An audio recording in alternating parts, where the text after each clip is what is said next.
Hello everyone, greetings from the lab. So today's game is a little bit, how should I say, it's different. I wouldn't exactly, this is called Kind Words. So this is basically, it's less of a game and more of kind of like a social experiment kind of thing where every player is basically given the opportunity to basically write or receive letters. You can do both. So the letters that you write are basically anonymous, and you can basically vent your worries to anyone. And if you want to receive letters, basically for your concerns, you can choose to do that, and then you basically respond with kind words. That's basically the entire premise of it. It's a very simple idea revolving around the title, Kind Words. So to basically give you a sense of progression in the game, just so that you're not completely only stuck with just writing letters. For someone that's a little bit more goal-oriented, there are stickers that you can collect. This is actually my first time playing this game, though, yeah. So during the stream, if there are any marshmallows or any concerns that you would like to have read out, please feel free to drop me one. The link should be in the YouTube description or on my profile on Twitch. I will obviously not be reading out names or anything like that, but yeah, so this is my first time booting this kind of game up, and I did notice that this, like for an indie game like this, it actually still maintains approximately 1,000 daily users. So it's been maintaining that user base just because, you know, it's the pandemic. Everybody's, although things are looking brighter with the vaccines starting to roll around, everybody's basically just everybody's trying their best, you know? So I want to just get started and see what's up with this. Hello, I'm Ella and I'm new in town. I'm your new mail deer. I'm your first mail deer? My job is to carry letters back and forth between people who need cheering up. Which is only everybody. Because everybody gets sad or scared. I'm even a little nervous about my new job here. I don't suppose you'd write me an encouraging note? Please? Then I deliver it to myself and feel better at my job. Dear, dear. Thank you for being my mail dear.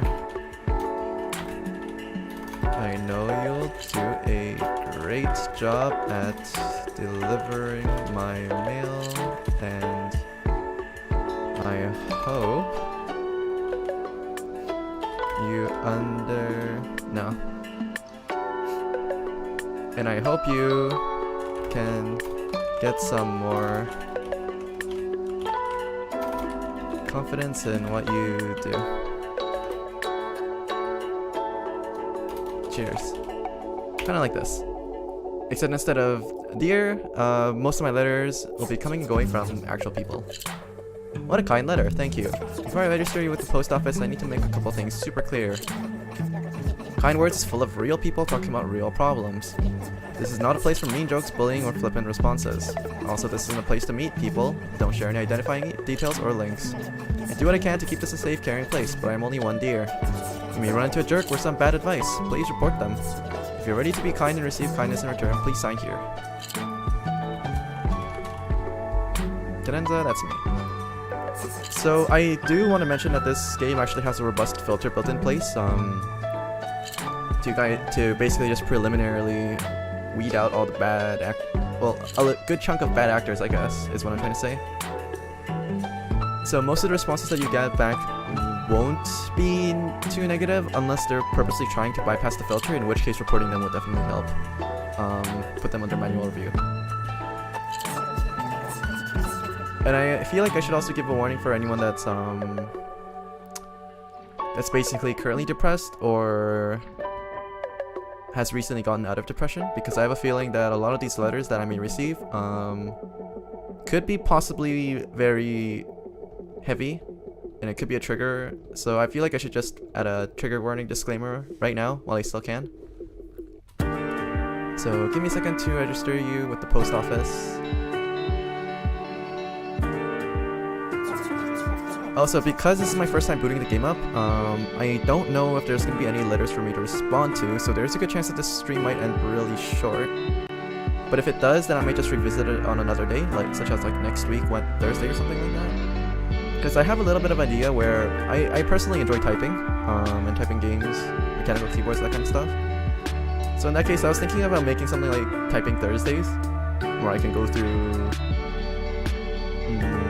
various typing games, typing exercises, compete in Type Racer, maybe play Kind Words, something like that. I'm considering it, but I think it's a little bit of an idea. Maybe you're worried about something, just like I was with this job. It can be scary, but don't be afraid to ask people for help. See you soon!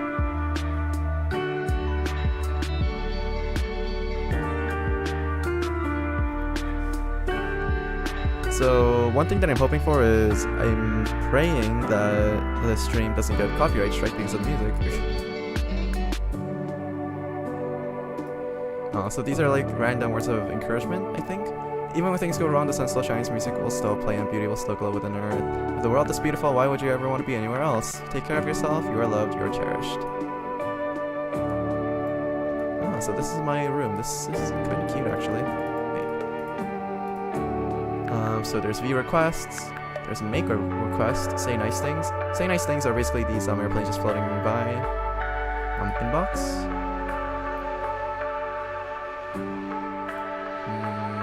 Where's view requests? Okay, so these are the requests that I can choose to answer. Before I read this, I'm gonna just make sure I visit all the options first. So what's inbox? Welcome to Kind Words. We don't want your inbox to start empty, so us developers wrote you a letter. We hope that you will enjoy your time here, share, grow, and help others do the same. So the inbox is likely for when you make a request. So when you basically send out when you write out your worries for other people to receive, their responses are going to be sent back to you, and they're going to land in your inbox. And so if you need a little bit of encouragement, that is basically what you have to do.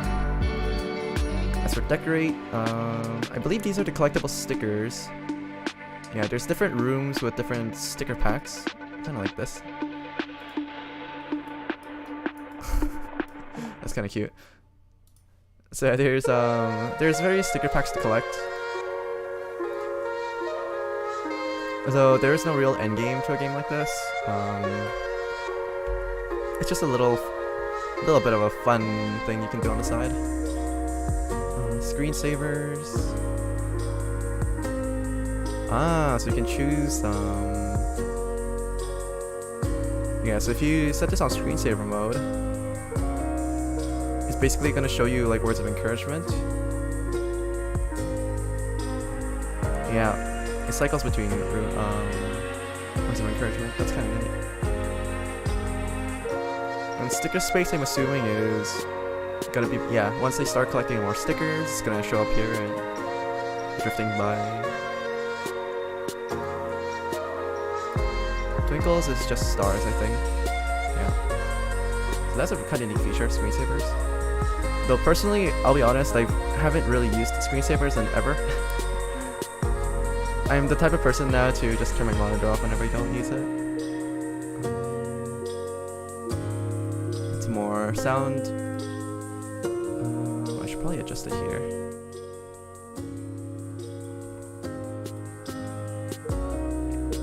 I'm not sure why the sound option isn't in the actual options, but I'll turn it down over here. So I'm a little bit worried that my video might be copyright strike, but I'll keep a close eye on it. Hello, nice to see this game again. Is this your first time playing this game? Yeah, this is my first time playing this game.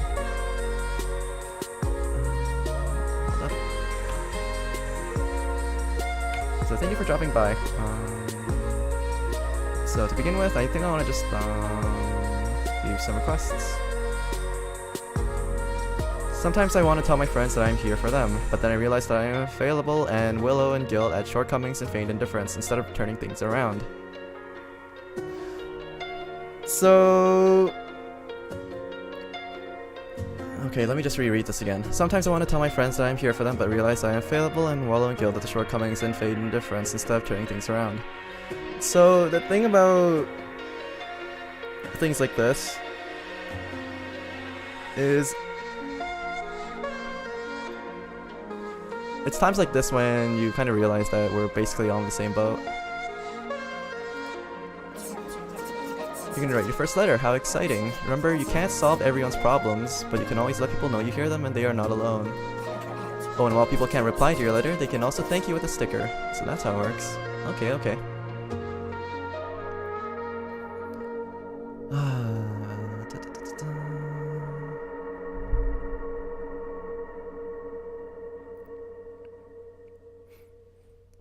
And wallow in guilt at shortcomings and feigned indifference instead of turning things around.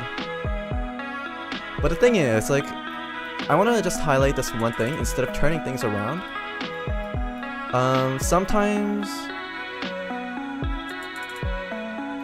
just having the peace of mind in having friends that you can lean back on, even though you might personally not be able to do anything in your situation. Instead of turning things around, you don't need, like just as the deer already said just now, you don't need to force yourself to basically take on every problem by yourself, I guess.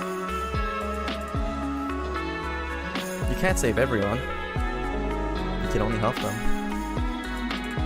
But yeah, just being there for someone else. Sometimes it's really easy to forget how much of an impact it makes because, like this person said, that I'm failable and wallow in guilt at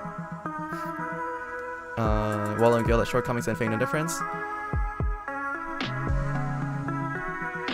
I think it's also because we're especially critical of ourselves. So yeah, how to tell someone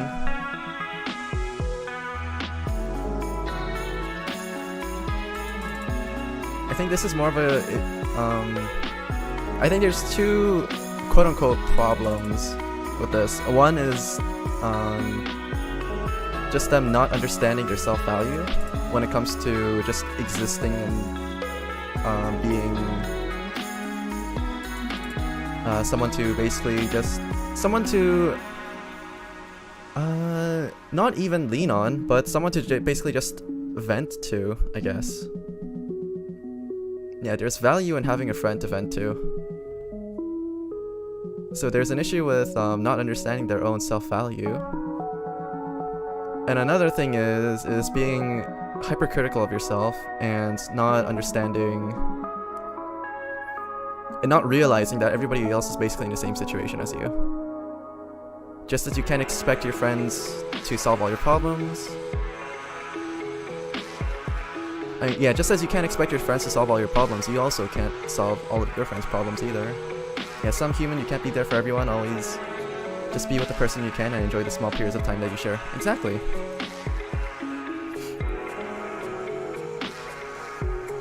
We're all human, there's limits to what we can do. But sometimes, yeah, just being there for someone else is what's especially important.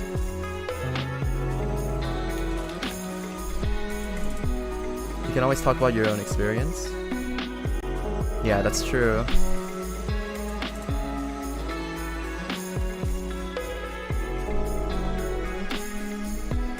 I don't want to start off by saying that I think that they're being overcritical of themselves because it sounds kind of harsh. I'll be honest. I think that you are undervalued.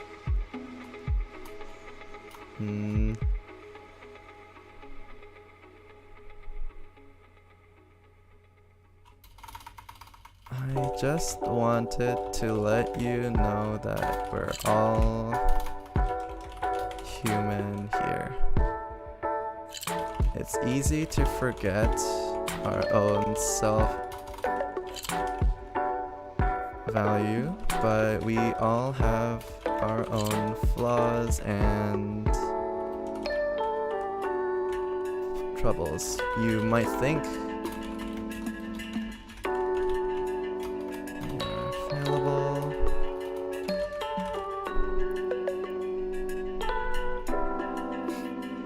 and so, but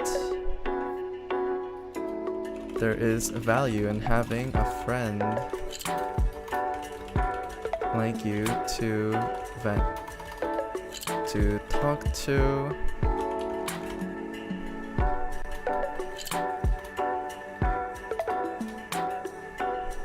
in having a friend like I think that you're valuable and so, but there is value in having a friend like you to talk to.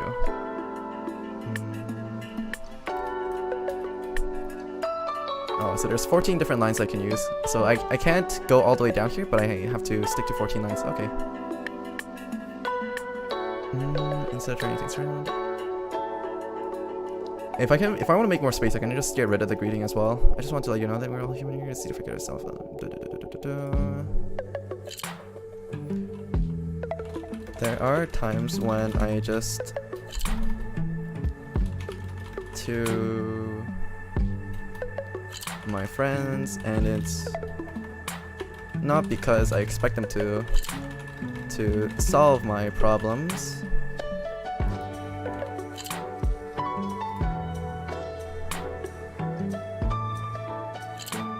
It's not because I expect them to solve my problems. You can also write some compassion to they just want to vent. That's very true.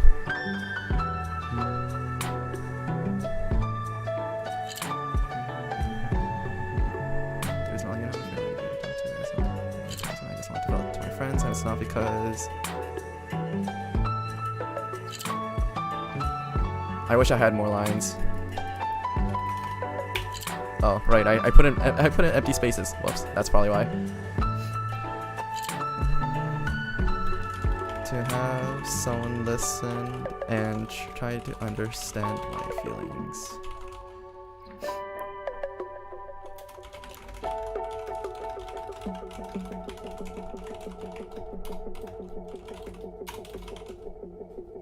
Kinda like this, right? I just wanted to let you know that we're all human here. It's easy to forget our own self-value, but we all have our own flaws and troubles. You might think that you're valuable and so, but there is having a friend like you to talk to. There are times when I just want to vent to my friends, and it's not because I expect them to solve my problems, but to have someone to listen and try to understand my feelings. You're doing the best you can, and we understand that. And for that, thank you. Oh, that's beyond the line.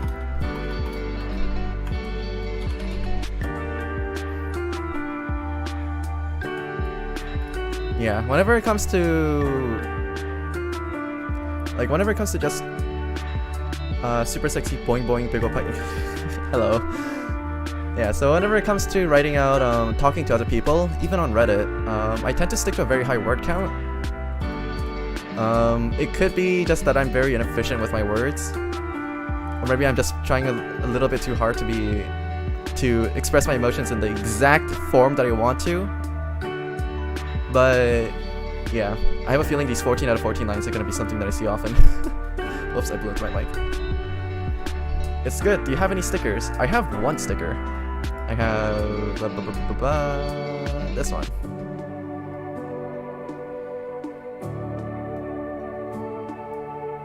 Are you sure you want to send this letter? Yep. Are you sure you want to send this letter? Yep. Thank you for taking the time to think about a stranger. I'll rush this right over. You can count on me to deliver this letter, but also, can I share something with you? It's not officially part of my job, but I can't help it. I've got this hobby, can I tell you? I think you'll dig it. I've been making mixtapes. The deer is trying to share me its mixtape. If this was any other game, I'd be bashing it right now. One song at a time. I discovered Soft Focus by Clark about yesterday. And it's so chill, I hope you like it. Don't forget you can click on the radio to change the music. Ah. Okay. I'll be back with another song tomorrow.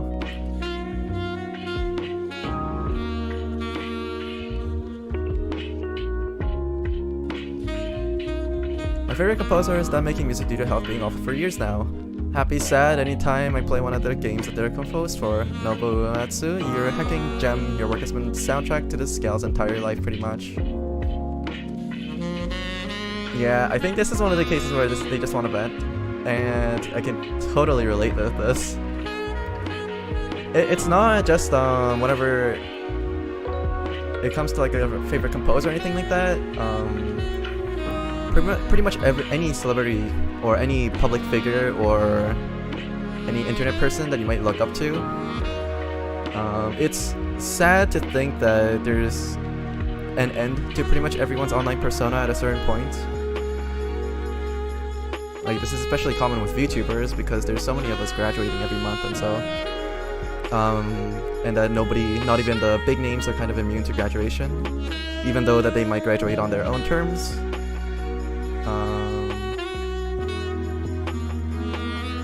Yeah. So every time I watch a VTuber that I like graduate, it's basically like it's a reminder that nothing is basically permanent, so we just have to enjoy the things that we have for... oh yeah, the dude gives you a new song every day. That's actually kind of cool. Yeah, so we just have to appreciate the here and now, and basically just worry less about the future, because there's honestly very little point in worrying about things that you have no control over. Which is basically the kind of mindset that I've been adopting for the past couple of years. It's a lot easier said than done, I'll admit. Basically just choosing to ignore things that are out of your control, because sometimes those things that are out of your control are fairly big and they can affect your life in drastic ways. For example, like family members getting sick or stuff like that. But if it's out of your control, you have to focus on the here and now and what you can do from now on. There's no point in worrying about what's already happened. So for this one, I think I'm just gonna go to the next one. So any bird lovers here? I've been playing this game for Android called BirdLife that's extremely cute. The birds have a lot of expressions and each one makes the proper species sounds. I recommend it to anyone who likes birds. That's kind of cute. Why does the game BirdLife sound so familiar? Do you have any favorite game composers or entertainment creators? One in particular that comes to mind is Toby Fox of Undertale and Deltarune. There's that, and there's also Concerned Ape, the creator of Stardew Valley. For those two that I've mentioned, their careers are still early on, so I don't expect them to like finish their works anytime soon, but it's on the back of my mind that one day that there's not going to be another game or track released by them. It's bittersweet, but we just have to enjoy what we can for now. I'll skip over this one too. I have complex PTSD and struggle with legitimate anger, as it's hard for me to feel angry sometimes when I know it's when I know that's an appropriate response. Do you have any suggestions for releasing anger without causing chaos? I love you guys, ask for a sticker. This one's kind of tough because I actually don't have experience with anyone dealing with complex PTSD, but struggling with legitimate anger, as in it's hard for me to feel angry sometimes when I know that's an appropriate response.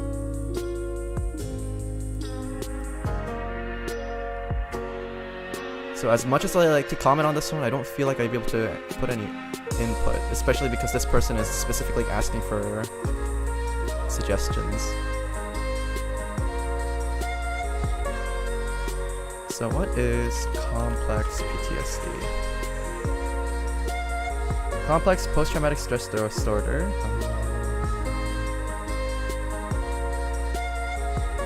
Sometimes abbreviated to CPTSD or CPTSD, is a condition where you experience some symptoms of PTSD along with additional symptoms such as difficulty controlling your emotions, feeling very angry or distrustful towards the world, constant feelings of emptiness and hopelessness, feeling as if you're permanently damaged or worthless, feeling as if you're completely different to other people, feeling like nobody can understand what happened to you, avoiding friendships and relationships or finding them very difficult, often experiencing dissociative symptoms such as depersonalization or derealization, physical symptoms such as headaches, dizziness, chest pains, and stomach aches, or regular suicidal feelings.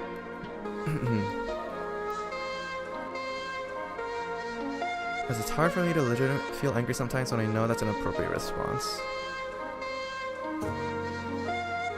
I can't imagine what this person is having to go through, and it's really sad. Difficulty controlling your emotions. I always have things like games to take off frustration. And that's true. There's a lot of games out there that are just extremely chill in nature that are really easy to just lose yourself. Yeah, that's a good idea actually. Maybe I'll stick to that one.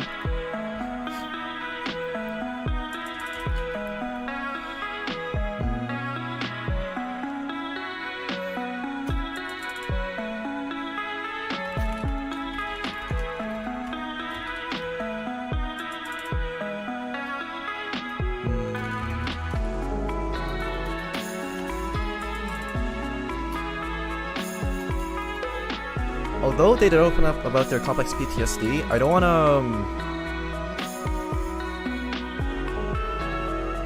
I don't want the letter to focus on complex PTSD, if that's what if you feel me. Because I don't want them to feel like because they specifically asked for an answer to a specific problem, I want to focus on that rather than their condition. Because first of all, I don't understand the condition too well, so I don't feel like I'll be able to make a comment on it. And second of all, it's because pity is not what they're after. Kinda. At least that's not the kind of vibe that I'm getting from this letter. So instead of opening up like I don't thanks for reaching out, and like you're so brave for reaching out about complex PTSD, although I don't understand you, blah blah blah. I think that first part is unnecessary for a case like this. So for a case like this, I would just go straight into the response about how I manage my own anger. You could just talk about things to let out anger. Exactly, that works too.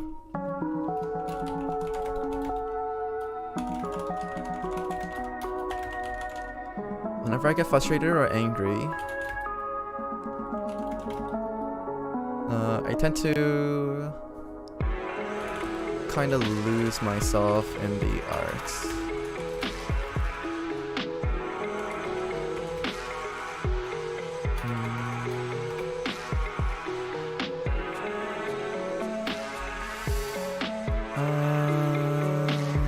I guess video games are kind of arts as well, right? It's a visual art. And your favorite things for letting anger out. Yeah, also another thing about anger is that I'll be honest in saying that I don't get angry often, to the point where I can't really imagine the last time that I've been legitimately angry. There are times where I just get annoyed by some coworkers or something like that, but legitimate anger is something. It's because I kind of tend to avoid situations like that in the first place.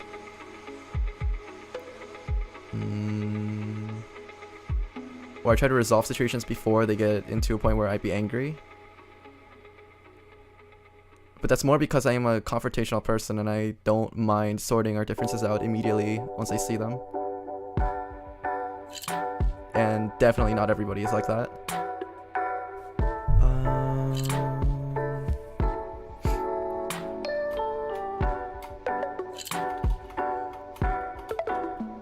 Have a few ways of by the way, the info section in settings about letter writing has some good advice for writing letters. After this letter, then I'll go take a look at it. Actually, just take a yeah, discard it. Oh, I completely missed out on it. Whoops. Okay, so in that case, there's section in settings. Setting about letter writing has some good advice for writing letters. Hey, Bread God.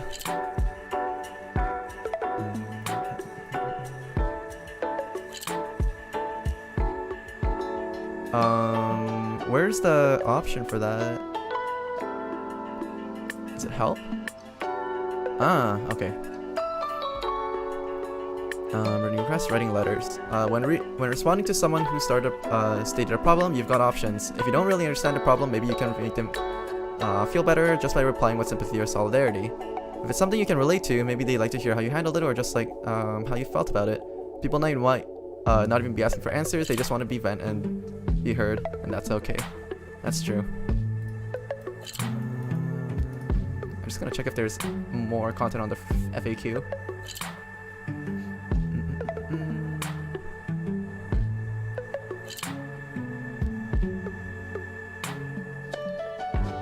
Okay, so good topic requests, relationship problems, health concerns, general stress, anxiety, family drama, financial woes. A request should not be directed at one individual, asking people to tell you their secrets, asking people to vent to you, a quote, poem, or non-question. Yeah, that makes sense. Turning a request into getting other people to talk about their own problems is probably not the best idea.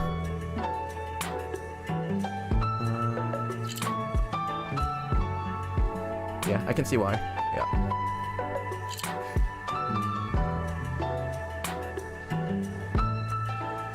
Do I have to remain anonymous? I don't mind.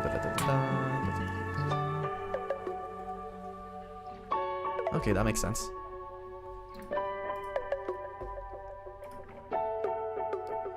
So, any bird lovers here? I've seen this one. I've been to a new city, and the only friend I made down here just said I didn't want to be friends anymore. Now I feel lonely and unwanted.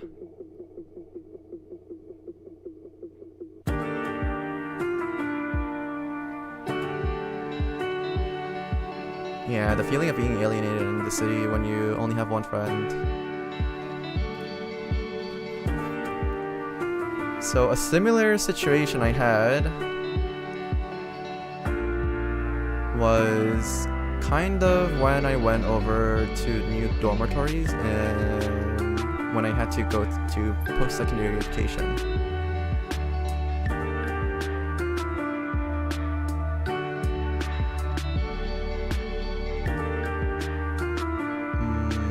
I moved to a new city and the only friend I made down here said that they don't want to be friends anymore. Now they feel lonely and unwanted.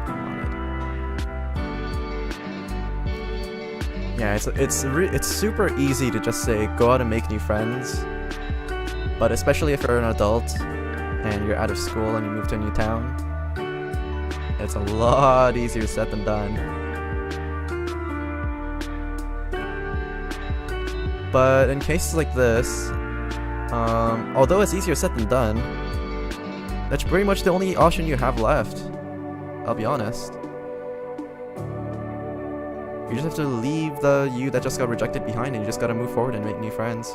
And if you want to do that, then you basically have to throw yourself into... Yeah, you can always make friends online. That's definitely one option. Another option would be to basically... I mean, it's kind of hard with the current pandemic situation, but entering like local clubs. I don't mean clubs like loud pumping music. Although if that's your jam, then sure, you can also do that and make some new friends there. Though I mean clubs like your local birdwatching club, or perhaps like a local band that you might be interested in. Swimming club, tennis club, something like that. Because clubs don't exist just in school. There are groups and circles you can definitely join. Especially if you have interests like board games, card games. Your local game shop is definitely a place to interact with other people there. You can sign up for events, things like that.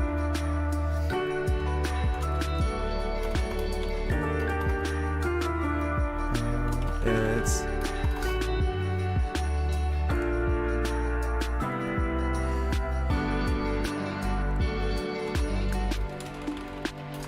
being in a new environment.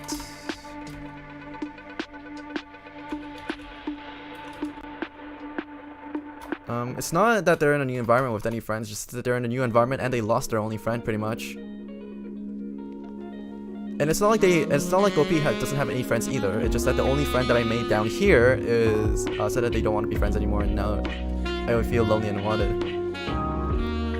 Another part of this person's problem I might be reaching here is because the only friend that they made in the new town, because they don't want to be their friend anymore, and because they moved to a new city, they might also have fears on the back of their mind where they're worried that their old friends that they've had are gonna basically drift away as well. And it's honestly a valid concern. Though the only way to remedy that is basically just to reach out to them yourself and don't expect them to reach out to you in the first place. it's easy to wonder why your friends don't check in on you, but when was the last time you checked in on a friend is also another thing to consider.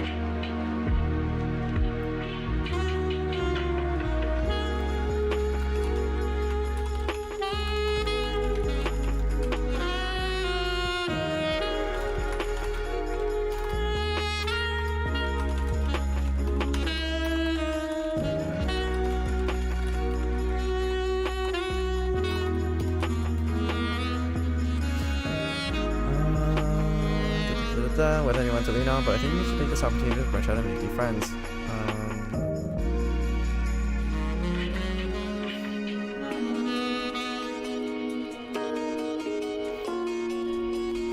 It's a lot easier said than done. But once you make it, your world is gonna be far brighter.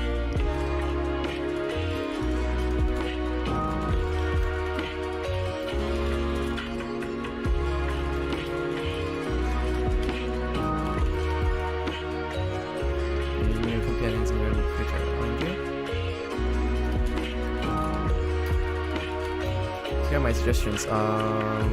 Make some new friends online.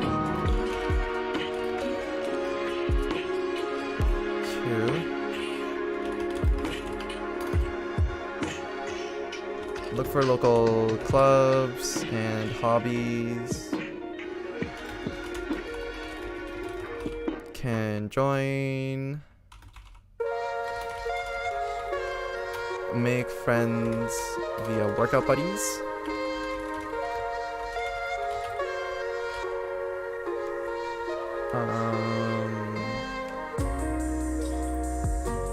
They can join, make friends via workout online buddies at the gym.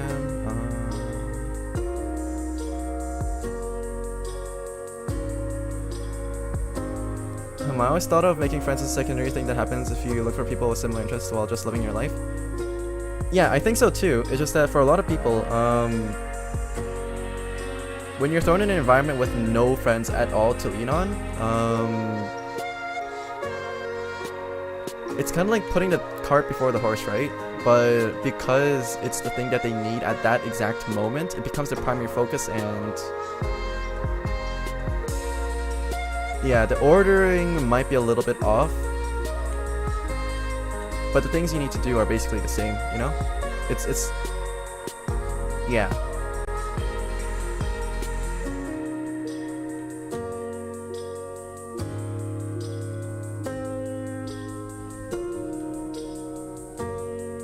Yeah, I don't know how better to say that, actually.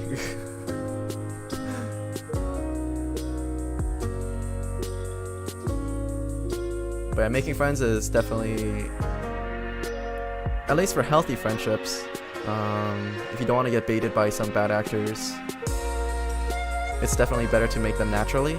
Although,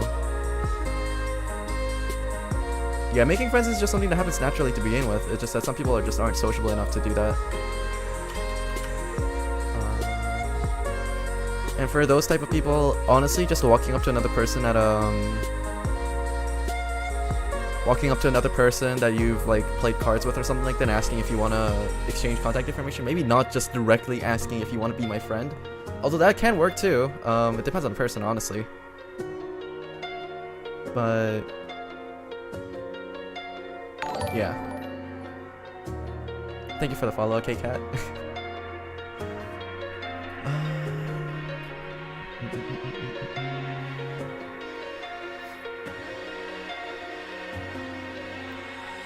I feel like there's a pretty easy number 4 that I'm missing out on. Though, make new friends online, look for local clubs and hobby circles that you can join.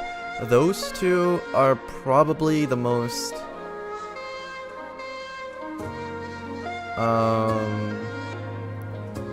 I'd say those are the safest and highest success rate methods of finding new friends at this day and age.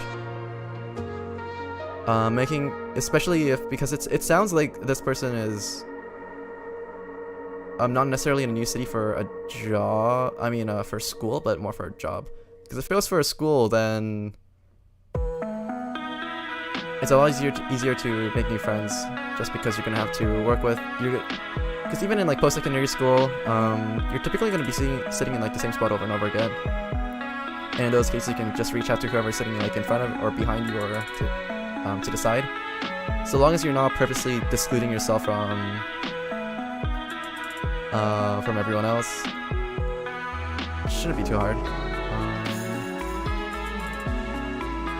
Make new friends via workout buddies at the gym, or I feel like there's a super easy number 4 that I'm missing out on.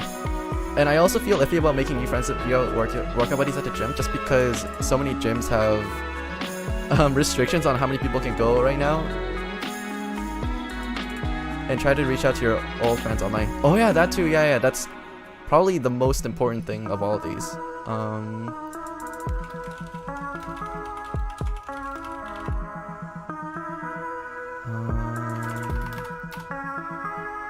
Yeah, because like I said, you can't expect your friends to reach out to you to check in on you when you don't... Yeah, it's easy to just think to yourself that you don't have any real friends because none of them check in on you, but you can't expect your friends to be mind readers. Just the same way your friends can expect you to be a mind reader for their cases. And also, you also need to ask yourself, when was the last time you checked in on a friend? So we have to keep our expectations realistic. Though I'm not going to say that in the letter. Reach out to your old friends to rekindle old bonds. Yeah, it's definitely easier to rekindle old bonds than make new ones. Though I don't really have space to add it.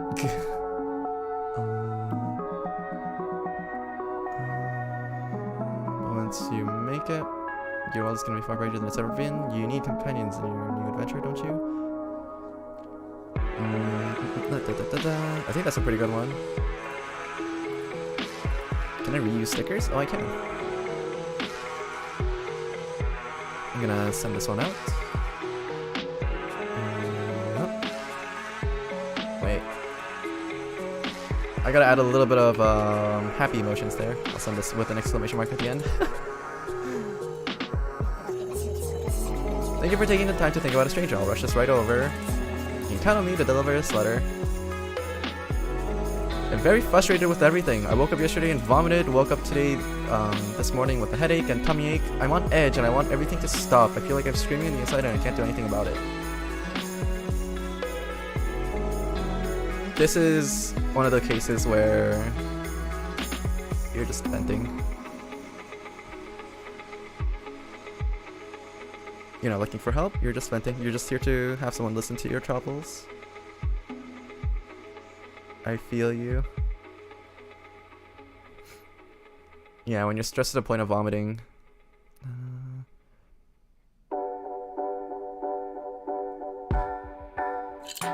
I think I personally only had this problem to me happen once during university when I was overwhelmed with finals season.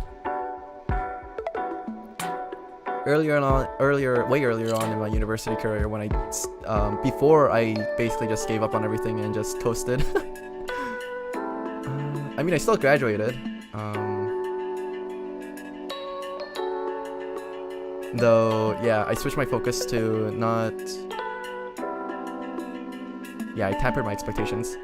So that's not really a healthy approach to look at problems. I'm very frustrated with everything. I woke up every day and vomited. I woke up this morning with a headache and a tummy ache. I'm on edge and I want everything to stop. I mean, in cases like this, all you gotta do is basically just take a deep breath and just try to tackle your problems one at a time. Maybe you should look through the entire pile first before choosing. That's very true. Oh yeah, because there are a finite amount of letters before I cycle back to the one I'm originally at, right? Any bird lovers? Long distance relationship. Fucked up again.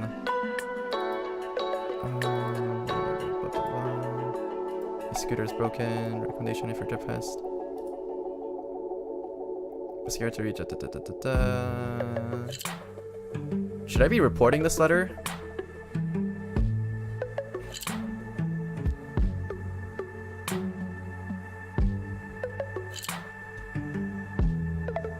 It's not really a request.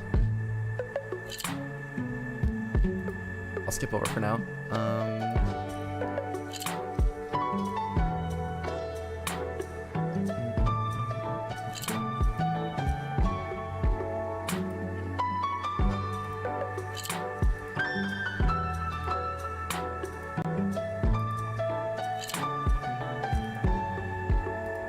There's a lot more letters here than I expected there to be, which is a good thing, to be honest. Oh, and then it looped back around to anyone have good workout music recommendations.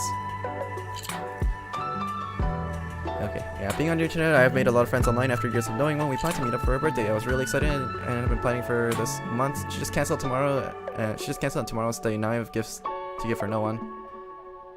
Honestly, in a case like this, it really depends on your friend. If the friend was actually really interested in meeting you in the first place, chances are they'd be down to. Yeah, they should be down to reschedule. I mean, it sucks if a lot of the gifts that you're planning to give were basically stuff that you could eat and expire. In that case, there's nothing you could really do about it other than maybe making it again or buying it again. You could treat yourself until the next time you want to meet, right? But it's kind of like, yeah, it's kind of like asking someone out, where if the person is genuinely interested in meeting up with you and they're actually busy on a certain day, they'll give you, like, for example, if I had to ask someone out and they said that on a Saturday and they said that they're too busy on that day, even if they don't give me much details on what happened on Saturday, I don't want their excuses. That's not the point. But if they're genuinely interested in meeting up with me, then they would reschedule it. And instead of saying, I'm busy on Saturday, how about Sunday, or how about next Saturday? So if the person is genuinely interested in meeting up with you, then there's a good chance that they would be down to reschedule. But if your requests are getting denied like once or two more times, then you should back off. That's just quite sad. Yeah. But I think it's more of a case of OP possibly not understanding the social distance between the two. Because it's not easy just agreeing to meet up with someone else on the internet, especially if it's a one-on-one meetup as well.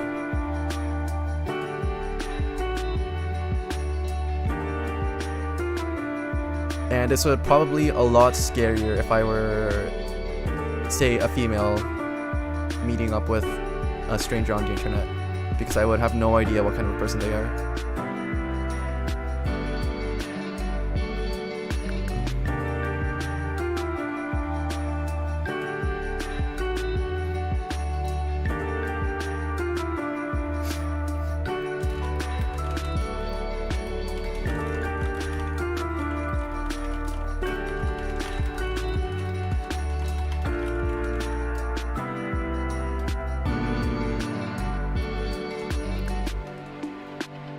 I understand how hard sudden cancellations might be, but have you tried rescheduling for another day? Like, I don't wanna as harsh as it is,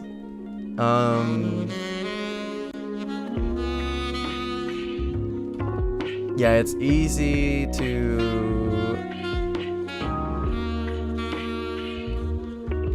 overestimate the bonds that you guys might have had, is one way to say it. Where you think that you guys are a lot closer than you actually are, because the other person doesn't reciprocate with the same feelings.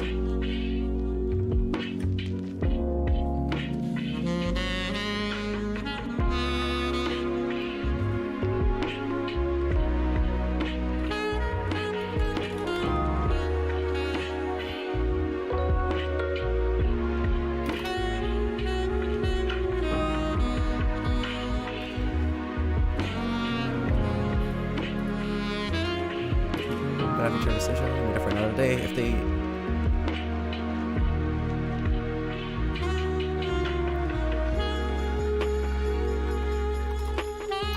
could ask your friend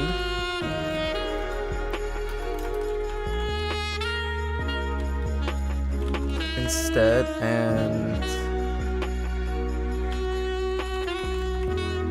to say they're not sure, or if they're just generally busy.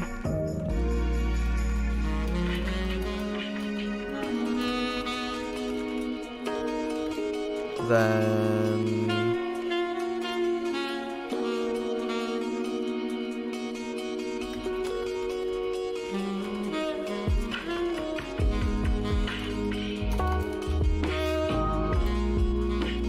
you can ask your friends to choose a day instead, and if they were to say that they're not sure, or if they're just generally too busy, or to pick a date, then it might be just better to just take a step back.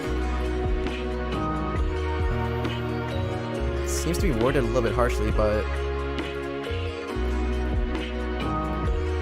it's kind of important.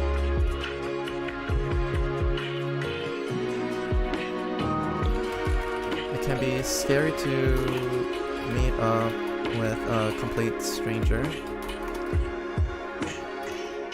with someone for the first time, even if you've been talking together for a long time.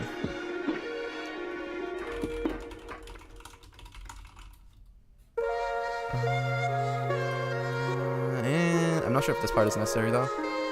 It can be scary to meet up with someone for the first time, even if you've been talking together for a long time. Because I don't know their personal relationship and how deep their bonds are, so I'm gonna get rid of this. I think this is pretty much the key point though. You can ask your friend to choose a day, and this is just generally applicable advice for anyone that's in a similar situation. When it comes to asking anyone to meet up for any reason.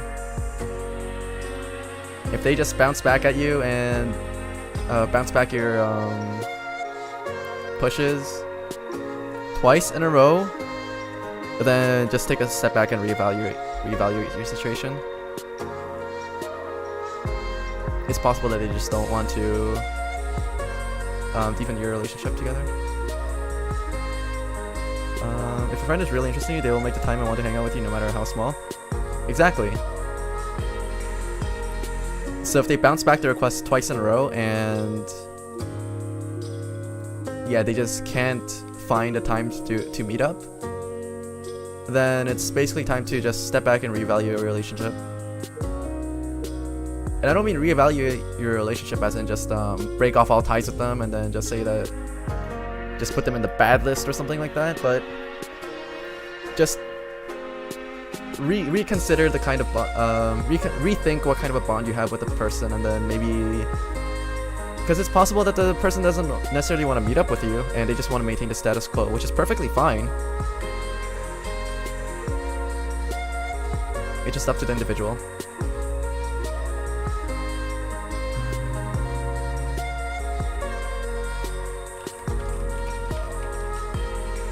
Take a step back and give some space.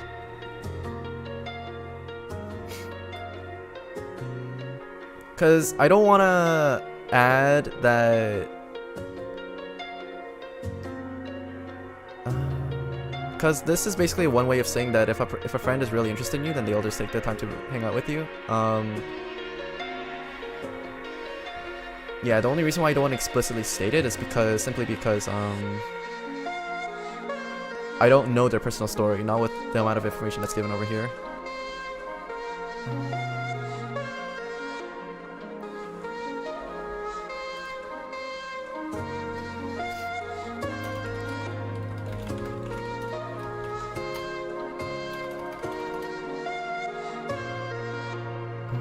Because these are birthday gifts, right? Honestly, if it's a friend that actually wants to meet up with you, no matter how late you get the birthday presents, you're never gonna be mad about it. It's just a matter of fact.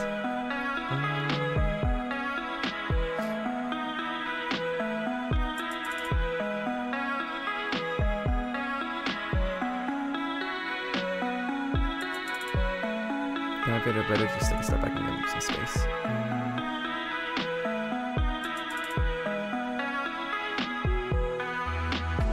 You could also say they gain knowledge on friendships. That's true.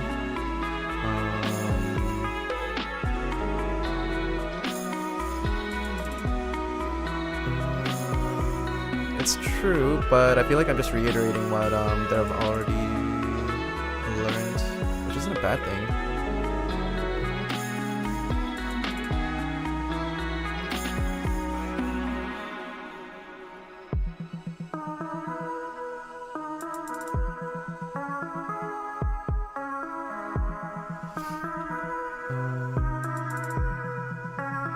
If your friend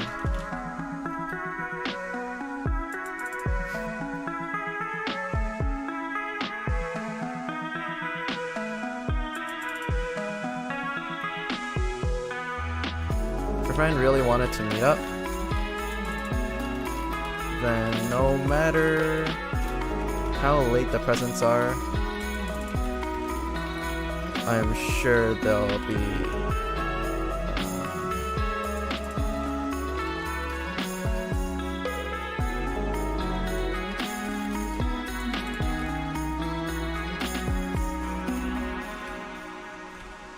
be excited to receive them.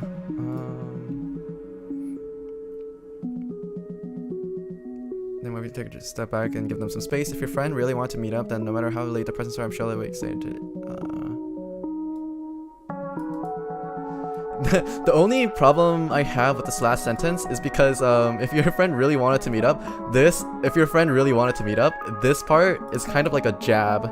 Because if it turned out that the friend actually didn't want to meet up and it wasn't just that they were too busy, then that's kind of rough. Not gonna lie. But yeah, we have to, in this kind of situation, it's better to assume that the happy thing is gonna happen. Yeah, because we don't even understand the circumstances what led to the cancellation, because it's possible that she might have overheard her friends planning like a surprise birthday party or something.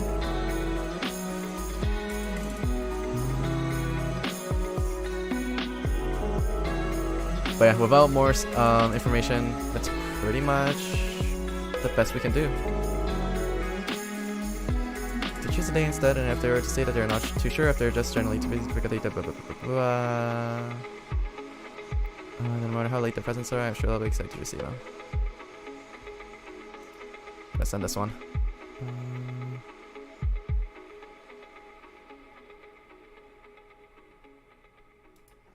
Yeah, it would really suck if there's a lot of food items in the birthday present though.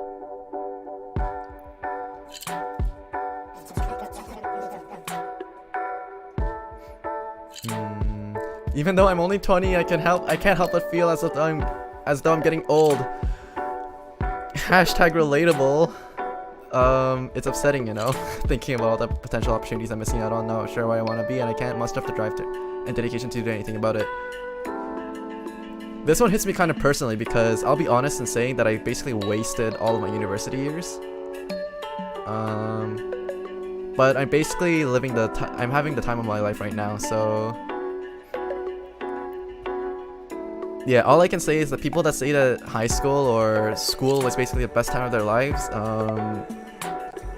that's only because they're too dissatisfied with their current lives to not feel good about themselves, kinda.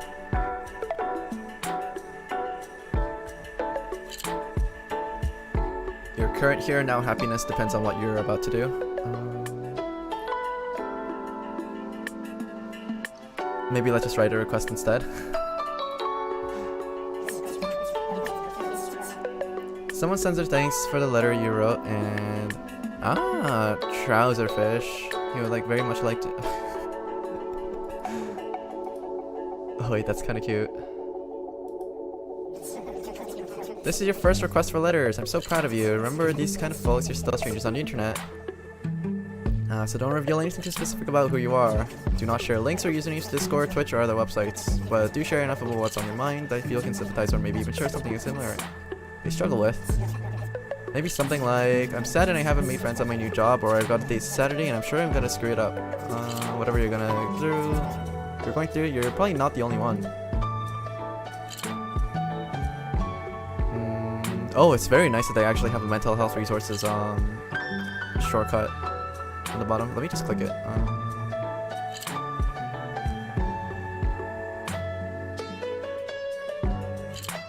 Oh, interesting. What are you worried about? Maybe someone else is too.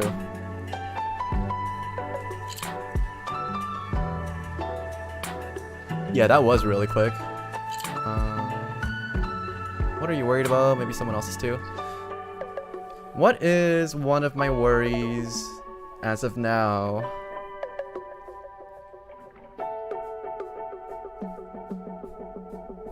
I guess my biggest hobby right now is content creation, right? So how about a worry related to that one?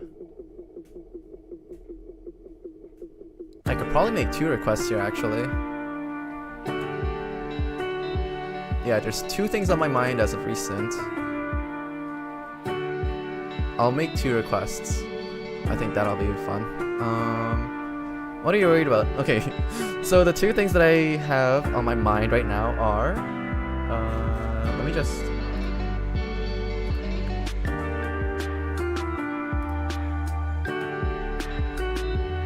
It usually takes a day to get a reply sticker. Ah, I see, I see.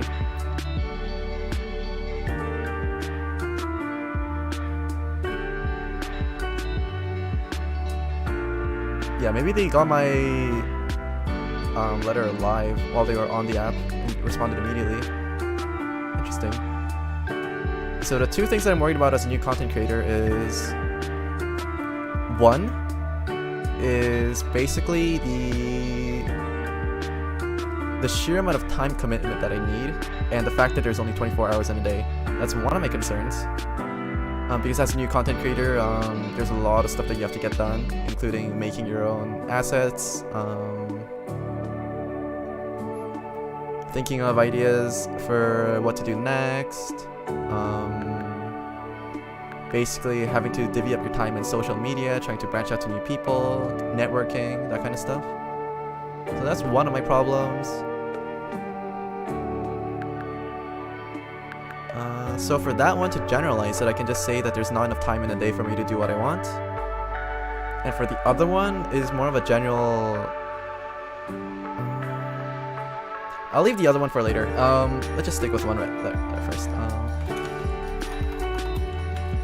I've started getting into new hobbies, but I'm starting... But one of them is an extremely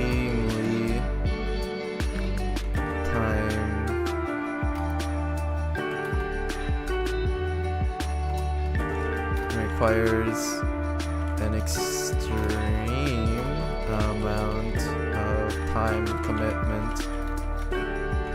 I get frustrated at the fact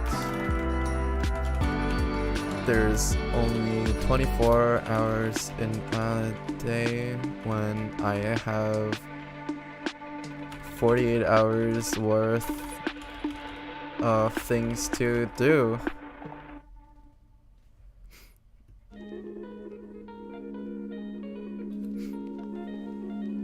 This is pretty much one of my main troubles.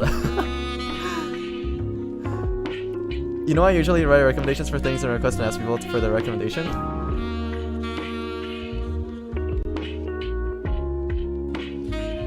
That's true. I could also ask for recommendations too. How long have you been a streamer? I've been a streamer for just over a month. I believe at this point it's been a month and a half. It's closing in on that day. Yeah, it's pretty much exactly a month and a half actually. So I started... So my streaming history actually goes quite far back because I dabbled in it from time to time in the past, though I never committed to it as seriously as I have now. So my YouTube channel and my Twitch channel are basically a lot older than they actually are.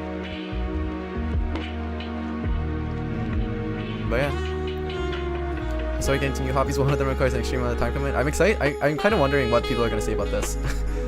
Because I've already divvied up my time At the start, when I was getting into content creation, I had a pretty good schedule that I stuck to, because I'm also balancing a full-time job in the day, so I really don't have too much time to work with. Granted, I'm working from home, so I don't have to deal with commute times. Though once I do have to deal with commute times, that becomes a whole other ballpark of if I'm able to keep up with this or not. But I've started getting into new hobbies. One of them requires an extreme amount of time commitment. I get frustrated at the fact that there's only 24 hours in a day when I have 48 hours of worth of things to do. So that's one of my problems. Gonna send this one. You had a request. I'll run this right over to the post office to be copied and sent all over the world. All set, and we take a little time for people to reply. There's me even sending a sticker. In the meantime, maybe write someone else's letter too. No, but there are... Wait, there's more. So the second thing that I have a worry about is... I think this is a problem that plagues all of new content creators, where we get addicted to the numbers game. Because the amount of followers I have and stuff like that is really small, right? It's easy to just check up on it and then realize that the count is either not increasing, or when you check back and realize that the number's gone down. I'm fairly certain that this isn't as much of a problem once the channel gets bigger, because at that point the fluctuations are kind of natural. But until that point, because I'm still in 2-digit followers and subscribers, it's really easy for me to not it's really easy, but it's really hard for me to ignore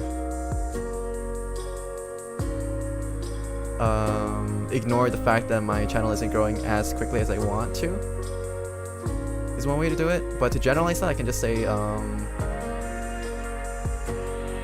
yeah, for it to be a much more relatable problem, I can just say generalize it to being in social media. I know it's unhealthy, but I can't help getting addicted to the numbers game when it comes to social media.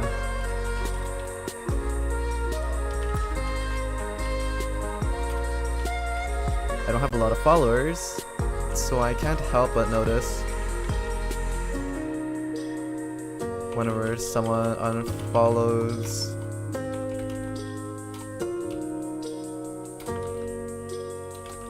and I end up questioning.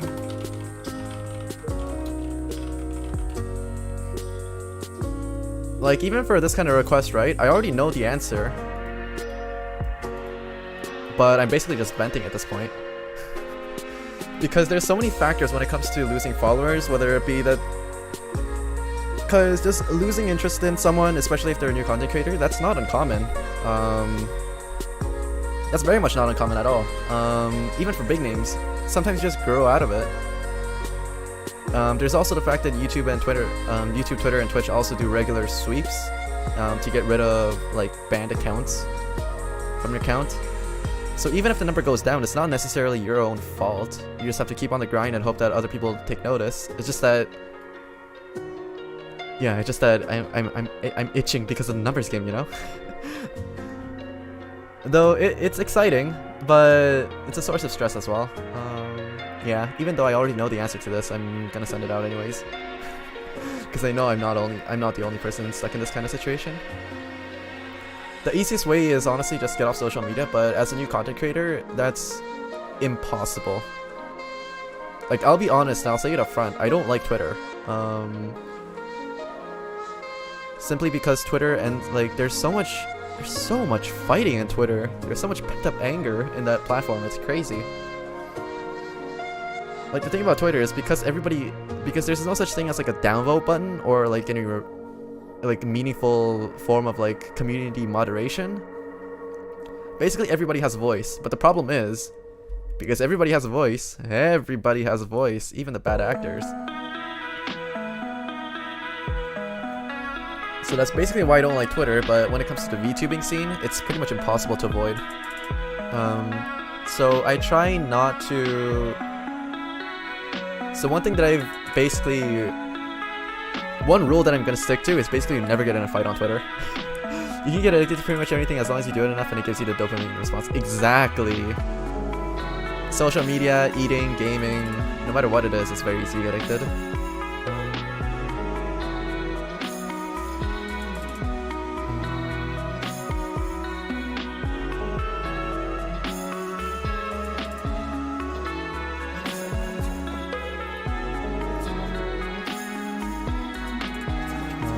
Someone thinks, wow, I got another one. That was fast. Oh! Wait, this one's so good. Wait, I'm putting this on every one of my letters now. Frogu. That one's so good. Ah. Someone wrote you a letter. That was also really fast. Wow. So this one's about getting into new hobbies and not having the time commitment. Okay, let's open it. It happens, take shrooms, split your activities, make a schedule, be sure to follow it.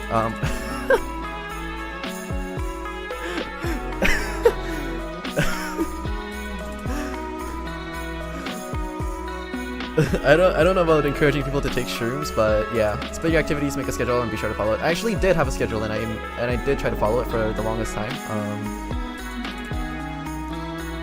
But yeah, because the way my schedule was basically after work, because I try to fit in content creation along with because work is basically like a 9 to 5, right? It takes up 8 hours a day, and then as for sleep, I typically do like 6 to 8 hours. So yeah, I typically stick to 6 hours of sleep actually. So even just putting those two together, I have 10 hours left to divvy up among my remaining tasks.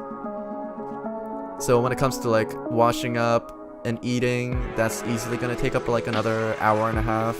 So I'm down to like 8.5 hours. I want to keep my schedule open for streaming for at least 3 hours a day. So that goes down to 5.5 hours. And then I need a break for myself, and that requires 1 to 2 hours spread across the day. So that's down to what, like 3 hours, and then I have to fit in some daily exercise, and then it goes down to 3 hours, and then I have to study Japanese and French, and that goes down to 2 hours. So the amount of free time I have in a day just goes down really quickly with the schedule that I have. But it keeps me busy, so it's not like I don't like it, it's just that the most frustrating part about it is the fact that I don't have time to watch the streamers that I like. I'm so self-indulgent, but yeah. Say thanks to sticker. You can have the pants. I bet they'll love the sticker. Okay. Ooh, I got another response. Let's see what this one is. So, kindred spirit C. Ooh, I have 2 letters. Hi, this is so relatable. Yep! My advice will be just keep making content that you like. My friend recommended this book called Stop Checking Your Likes by Susie Moore. It might be a good read. Possibly. The only problem is because I'm not trying to be just like any other regular Joe on the internet, just networking with my own friends. In that case, then I would say, yeah, stop checking your likes. But because channel growth is so heavily connected with analytics and how many likes you actually get, it's kind of hard to avoid. But yeah, for most people, I would say that this is actually really good advice. Because for the most part, before I pretty much quit Facebook. I quit all forms of social media pretty much. So the only way that I network with my friends is basically through Facebook Messenger, so I don't go through Facebook feeds anymore, and Discord. So I pretty much keep those 2 installed on my phone, and beyond that, I don't touch social media. Well, I didn't touch social media before I became a content creator. For this one, I'll give you a cute sticker.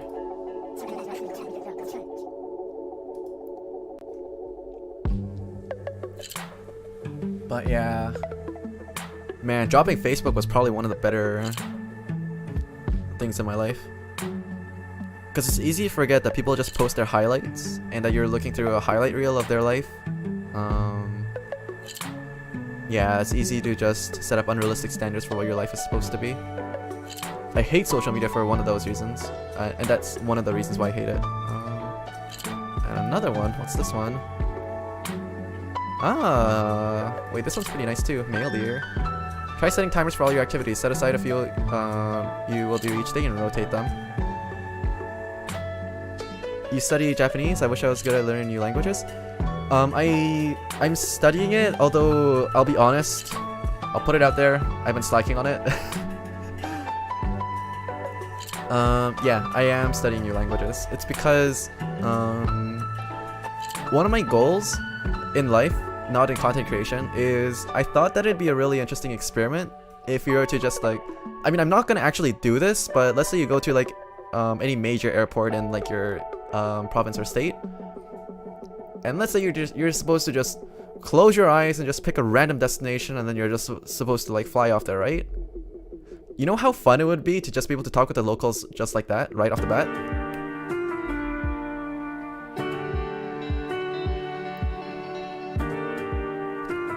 So that's, yeah, being able to talk with locals no matter what plane I take is kind of one of my dreams. And I'm working towards that because I know learning new languages becomes harder and harder the older you get.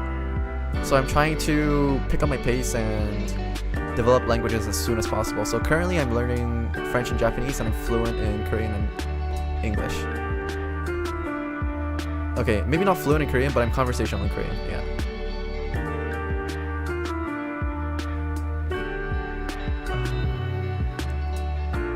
I think the harder part about the goal that I listed is probably the European countries. Although being able to speak English is a major boon when traveling to like any country, honestly. But yeah, I think there's so many different languages in Europe. That's kind of rough. Because even if I were to travel to Africa, right? Knowing English and French, knowing those two languages should be set for most of Africa, I think. South America is different because I need to study one like Portuguese and Spanish.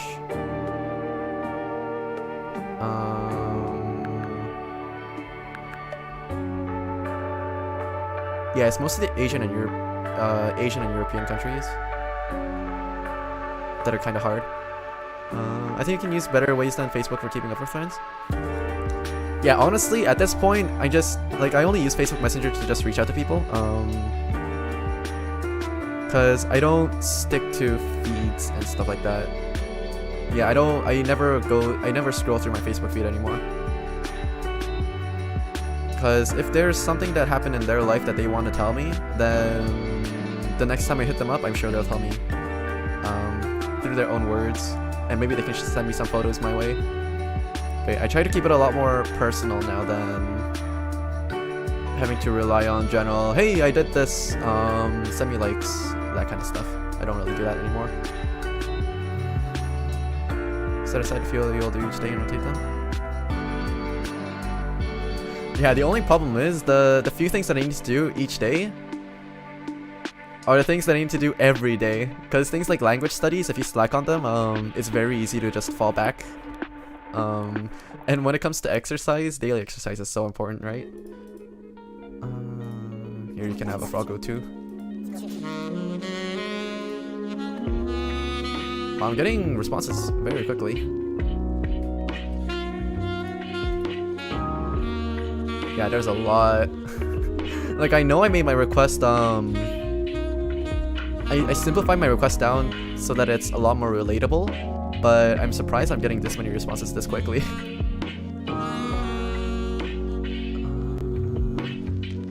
Before I open these up, I wanna check out another request or two.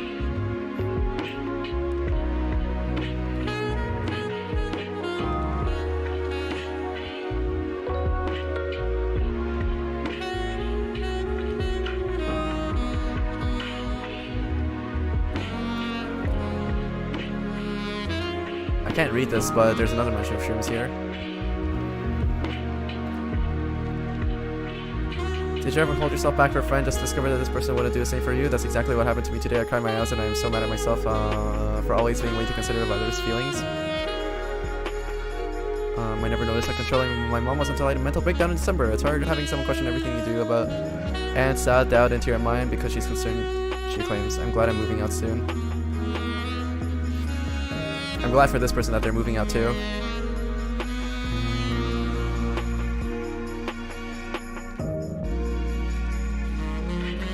The only concern I have for people like this is once they move out. Yeah, what kind of magic internet do you have? Like, I know I made my problems a lot more relatable, but I didn't expect it to be that fast. Okay, so this kind of question. I never noticed how controlling my mom was until I had a mental breakdown in December. It's hard having someone question everything you do and sound down into your mind because she's so concerned, she claims. I'm glad I'm moving out soon. The only concern I have for people like this is, like, I'm glad that they're moving out and they're taking matters into their own hands. And it's a huge step for them, so big props to them for that. The only concern I have is, when it comes to people like this, it's very easy to lose yourself in self-pleasure in the things that you were missing out on before, is one way to put it. Like, for example, if your parents are basically controlling the amount of time you can play video games, and then you move out to college and you're in a new dorm, right? Because you're not faced with that kind of restriction anymore, you might let loose a little bit too hard and end up playing too many video games and you end up falling back on your studies. Like that kind of thing. Because, yeah. Congratulations on taking matters into your own hands, and I wish you the best of luck in your future endeavors.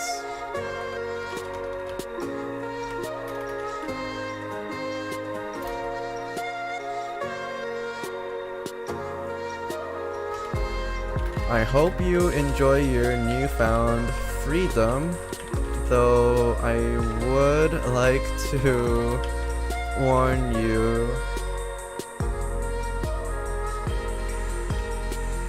to not let it get to your head too much.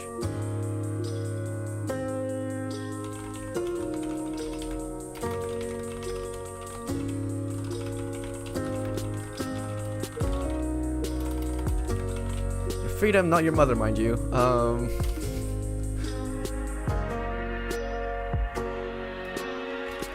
It's easy to become very self-indulgent when faced with this kind of opportunity, but make sure you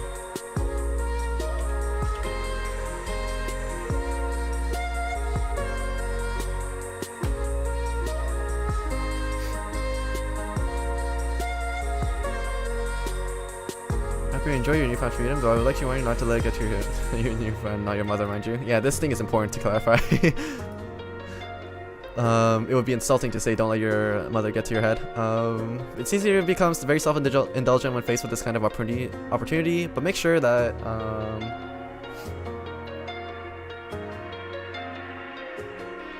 yeah, it's important to make sure that you still do all your daily chores and stuff like that.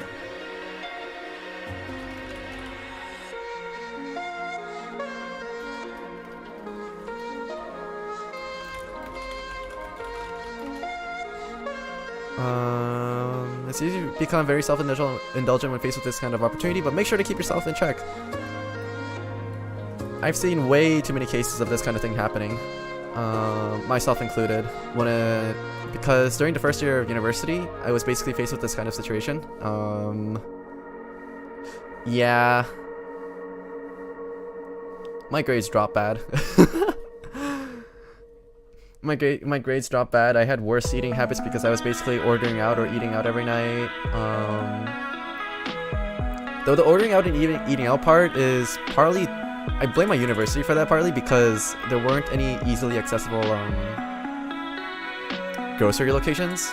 So it's not like we had opportunities to cook for ourselves anyways. Maybe it's a little bit too much focus on freedom there. Yeah, possibly.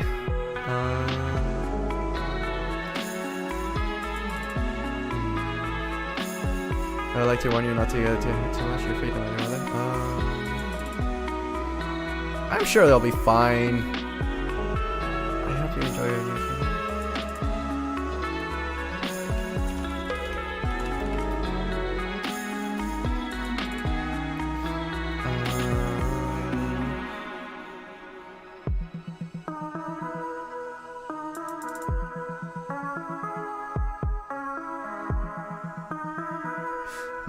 I hope you enjoy your newfound freedom, just don't forget to do your chores.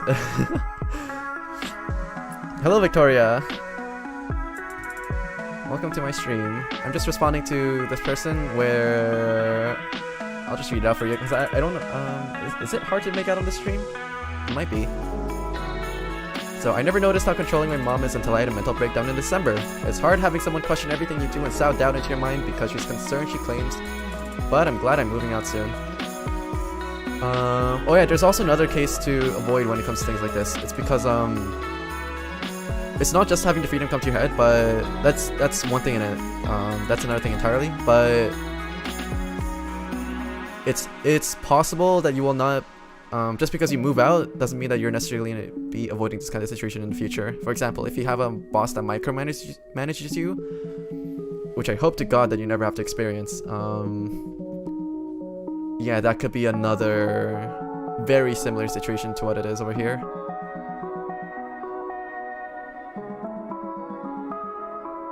Except when it comes to a micromanaging boss, it's more like she's not concerned for you. No. She's concerned about the bottom line. Not even. Micromanaging bosses are the worst. This is very strange. For some reason, I'm the only person appearing in the stream box. Oh, that's because I am currently multi-streaming. So I have a stream over on YouTube and Twitch going on at the same time. So if you want to see the stream chat, then you might have to just rely on the stream chat that is on the stream. Because the little chat box on the bottom has both chats put together.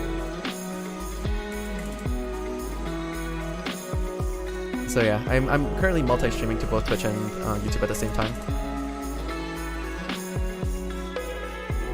For growth purposes, I might considering making a Facebook page and broadcasting to that one too, but that's something to consider for later.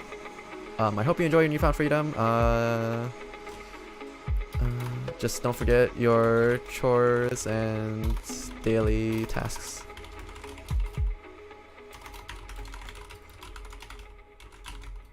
Once again, congratulations, and I hope you enjoy the greener pastures. Greener pastures, green, frog, perfect. Oh, that explains it, yeah.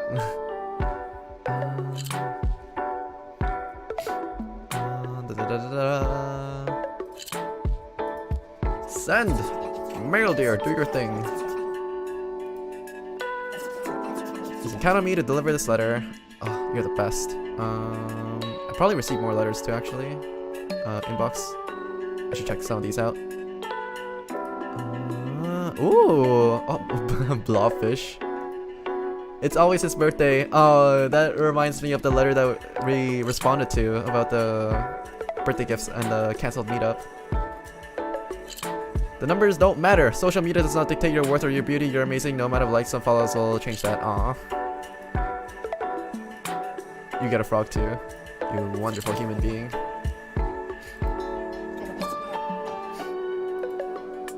I wonder...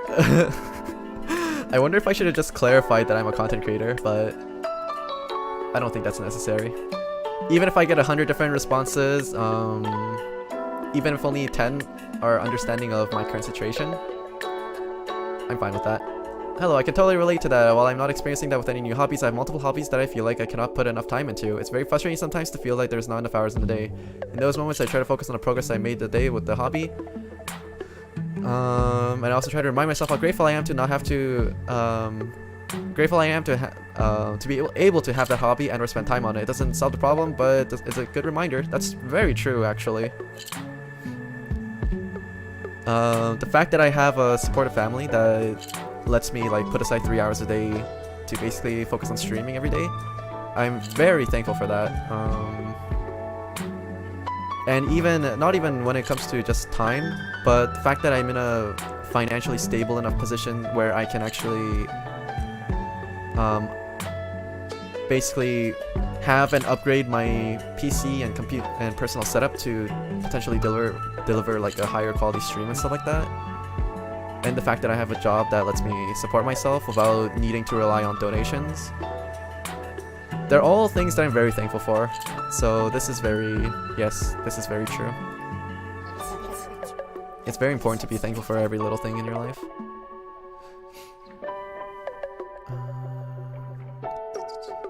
Yeah, it's good habit to be thankful for all the little things as well. The only funny thing I found out of it about this one is it's not really funny. Is I try to focus on the progress that I made that day with the hobby. It's just that relates directly to my problem with having to focus on likes. I'm guessing things like social media and number focusing is just a very common thing. It is. It's a very common problem in today, especially with today's youth. It's why you have so many kids that are basically showing up on news getting hurt doing stupid things, like trying to take photos off of dangerous places and falling to their deaths and stuff like that. I guess one way to call them is cloud chasers, but it's a very, very big problem with today's youth. So you're basically pairing the dopamine rush you get with getting an increased follower count and stuff like that, along with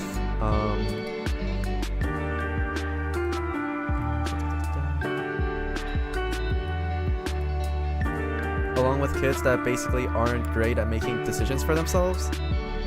And you get a dangerous mix of kids that are willing to do anything for likes. And it's not really anything new either, because it's like, hey, watch me jump off the roof and land on the shed and see what I can do. It can be localized to things like that, or even nowadays, with the explosion of TikTok. Yeah, TikTok challenges. Tide Pod challenge, even though that thing is mostly a meme. Cinnamon challenge is another thing. There's so many different challenges, like, oh my god, what can I say? Like, I don't even use TikTok, but because it kind of shows up on the news, it's hard not to know about it. Very few actually do good, yeah. It's also because a lot of these challenges actually don't start off with kids trying to challenge themselves. No. A lot of these challenges start off with people from online forums like 4chan, that are basically thinking that nobody's actually dumb enough to go through this. But then when it's exposed to kids, they are dumb enough to go through this. And what starts off as a joke ends up becoming something a lot more serious when someone gets hurt in the process. Kin Plunk Wingkins, why are they not a thing? I mean, this thing is also really cute. I understand that makes you sad. Maybe you could ask your followers what they like about your page and what they like less, or what they would like to see. I wish you the best. Have a nice day. Don't feel bad for that. Think about the positive things and the people that like you. That's also very true. I'm also super thankful for this sticker. This thing is nice.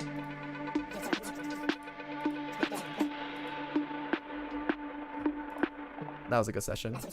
Someone sends her thanks for the letter you wrote, and Yeti, aw, giant and cuddly.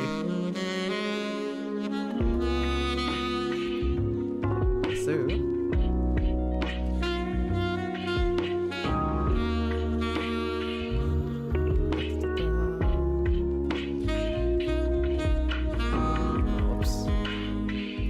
Some more requests.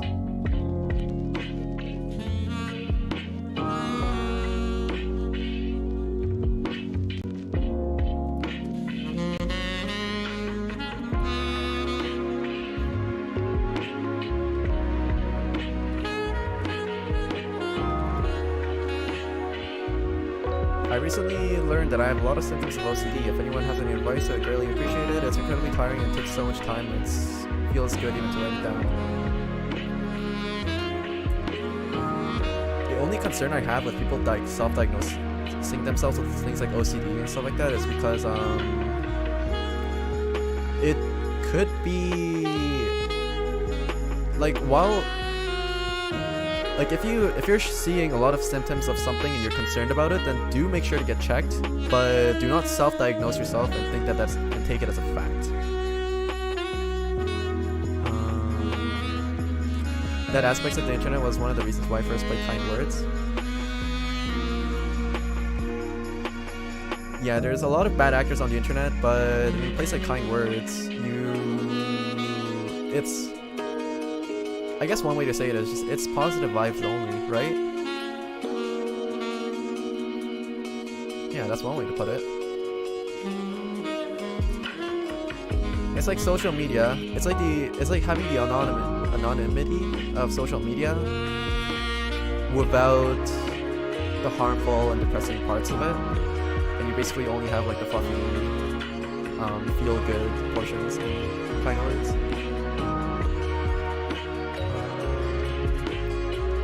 So yeah, back to this topic. So yeah, if you're showing a lot of symptoms of something and you're worried about it, do make sure you get it checked out, but do not self-diagnose yourself and take it as a fact. Because if you end up self-diagnosing yourself and taking it as a fact, there's this thing called the placebo effect, where it can end up becoming like a negative feedback loop, where if you convince yourself you have something, then your body is basically going to convince itself that it has it too.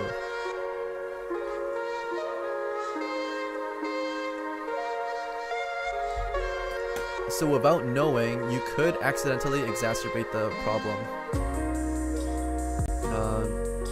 Yeah, kind of just the chill king of chill games with chill people. Yeah, exactly.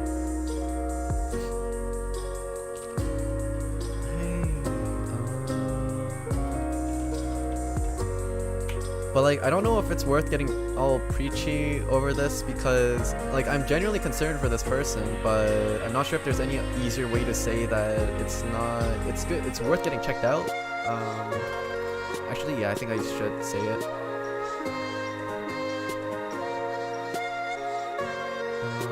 Honestly, like, I'll be honest, I graduated university with a degree in statistics and mathematics. But I also took quite a lot of psychology courses on the side just for funsies. But I gotta say, the psychology courses are probably the ones that had the most impact on my life thus far. Because it directly correlates to how to deal with mental health problems and stuff like that. And how to trick your mind into doing certain things and stuff like that, which is extremely helpful for building up better habits and things, etc. But yeah, the placebo effect is very scary and a very real thing.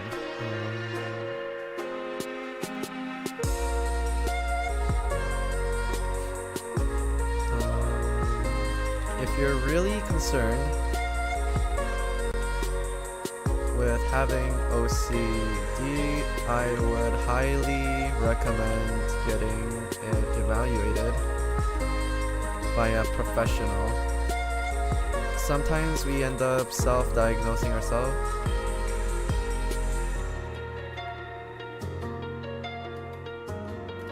There are cases where we may end up self-diagnosing ourselves improperly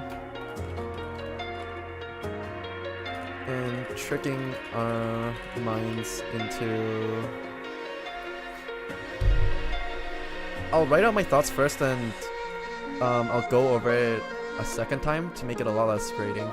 There are cases where we may end up self-diagnosing ourselves improperly and tricking our minds into a negative feedback loop where it convinces itself it has a problem that's worse than it actually is. So this is why, like, don't get me wrong, when it comes to your health problems, it's very important to look it up online. And even if you're going to your family doctor, right, it's not that you should be presenting your symptoms as, it's not like, I found this thing online and I'm pretty sure I have this. Doctor, please medicate me for this. That's not what I'm trying to say. That is bad. But If you have symptoms and you look it up online and then you realize that you might have something, then it's possible that you could show it to your doctor, and the doctor might think that it could be this or it could be this. But doctors are people too, right? So it's possible that they might forget about the thing that you listed to them. With Hello Stranger, that's nice. Paying more attention to first. Hello Raza. Yeah, that's a good call.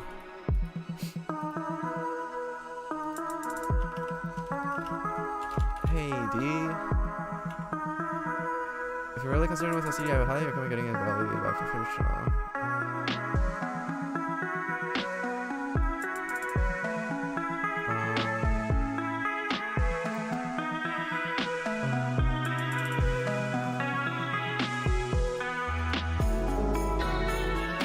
I'm sorry to hear about your condition, but it sounds like you're ready to deal with it. You're already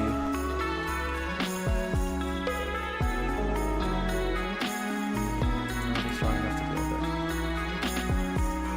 If you're really concerned with having OCD, I would highly recommend getting it evaluated by a professional. There are cases where we may end up self-diagnosing ourselves improperly and tricking our minds into a negative feedback loop where it convinces itself it has a problem that's worse than it actually is. Because with a lot of youth, another quote-unquote problem is using mental disorders as like a badge of honor, saying like, oh, I have OCD or I have like ADHD or something like that, and thinking that it's something cool or unique or special when it's not something to be proud about. I mean, dealing with it is something to be proud about, don't get me wrong about there. It's just that it should not be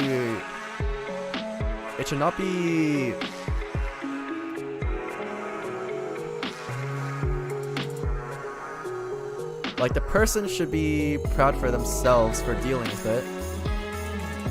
But OCD, ADHD, and those other mental disabilities should not be the ones taking the spotlight, I guess. No, it's not a good way to word it. Basically, I'm just trying to say that it's not cool to have OCD or ADHD or anything like that, but kids are making it sound that way, and I found that to be extremely unhealthy. Not only is it extremely unhealthy, it basically makes the mental conditions less than they actually are, with kids downplaying it as if making it sound cool and all that. So when it comes down to people actually having it, and so when it comes down to people actually having their lives affected by it severely and are looking for the right support groups, sometimes they don't get the support that they need because people end up downplaying their problems. And I find that to be really sad.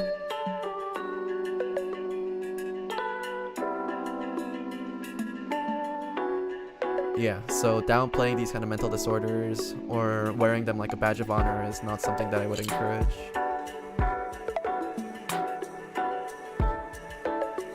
I mean, if you successfully dealt with it, then wearing it as a badge of honor is fine. But that's because you're proud of yourself for overcoming your troubles, not that you and the focus isn't just in the fact that you have OCD or ADHD or something like that. Yeah, and using the names of conditions like emotions like that too. Yeah.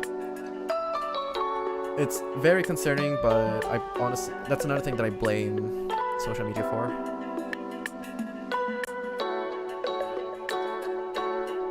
Because when things like mental conditions and things like that become trendy, kids are so quick to jump on that kind of things. The case where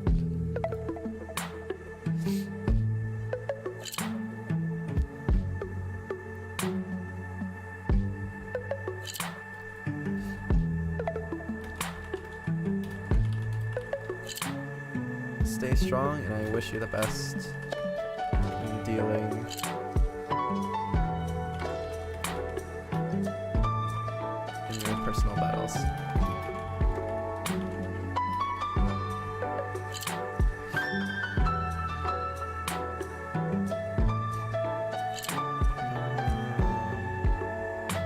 But yeah, as much as I don't want to get preachy, because I understand how strong a placebo effect is, I feel like I have to get this out. Even to a random person named D that I have no idea who they are.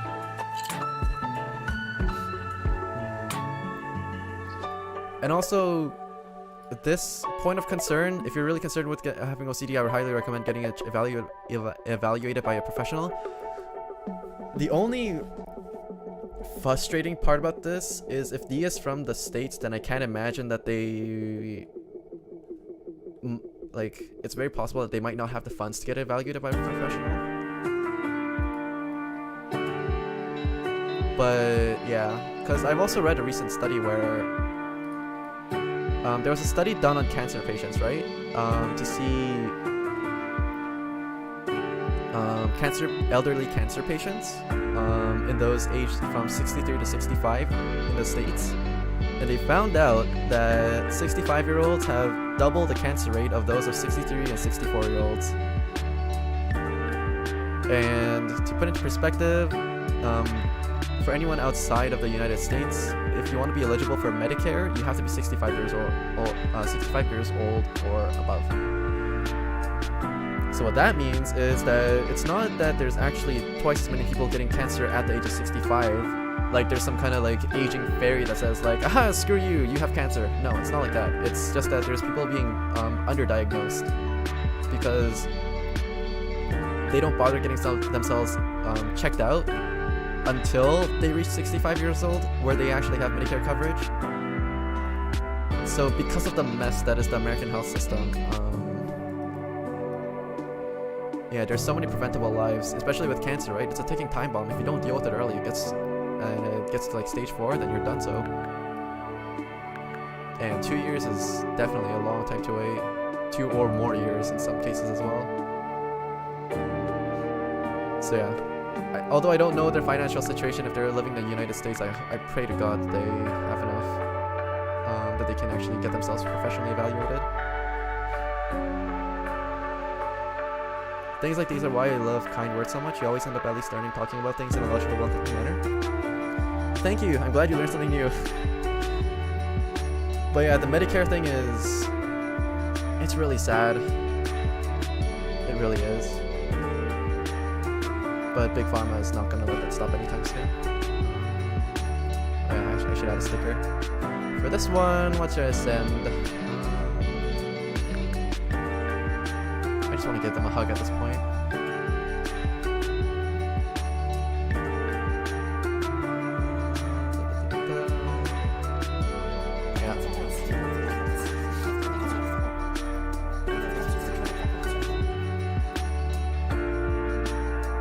Yeah,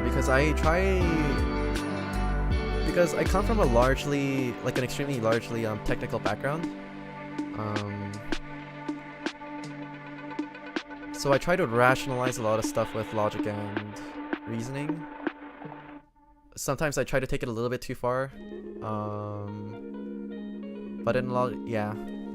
It's just the kind of person that I am. It's one of the reasons why I have so much respect for the arts, is because of my like mathematical and like sciencey background. And I know personally, I know very well that a large part of my job can be automated, and then my job is at stake.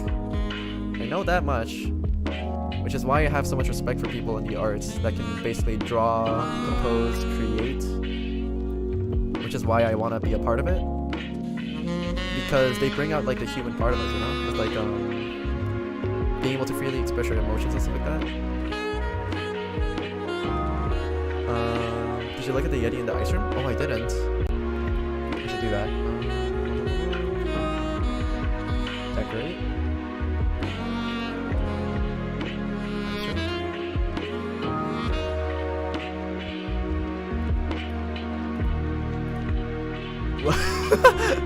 No way!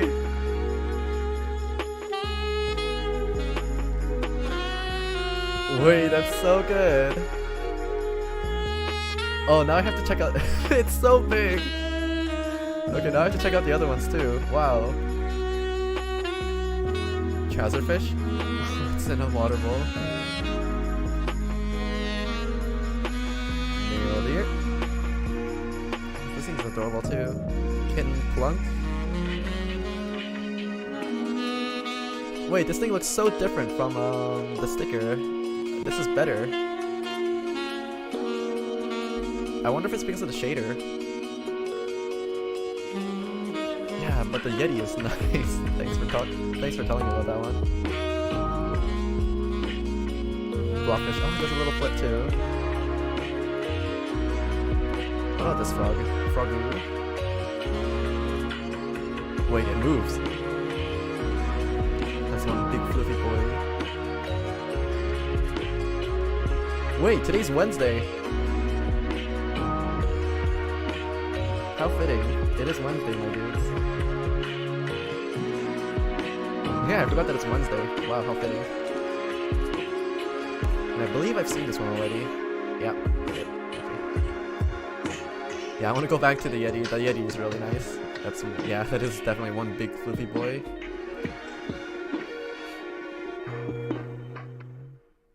Moved out of my mother's place. I'm on my own now and I'm terrified. She was controlling but had good intentions. I feel like my life is on the right track. I get to be an adult now, I think. Anyone have life advice for someone who is new to being an adult? This honestly feels like a sequel to one of the requests that we answered. But I know immediately that this kind of thing, yeah.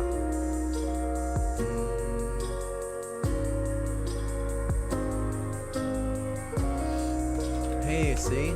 It's terrifying, but it's also super exciting, isn't it?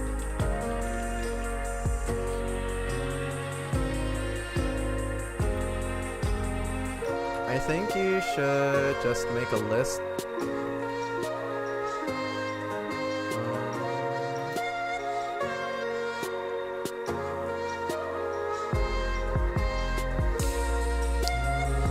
I'll add to the first paragraph in a little bit, but I think what you should do is to make a list of all the adult tasks and chores that you need to do and plan out a schedule for all the adult tasks and chores that you need to do. Things that your mother has done before. Simple things like cooking, doing the laundry, shopping for healthy groceries,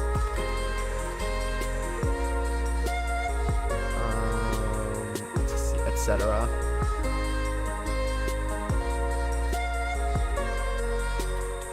It makes dealing with the adult part of your life a lot easier to manage.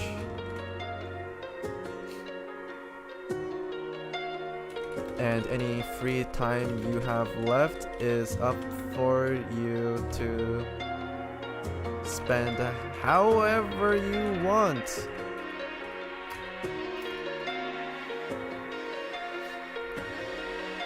It's also exciting, but I think you should just make a list of however you want.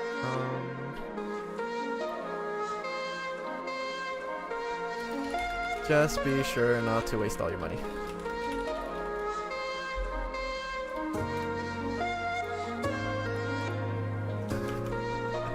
This is pretty much the extent of the advice that I could give to someone in this current situation.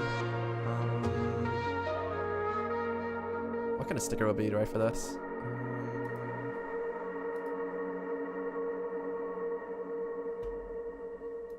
Trouserfish?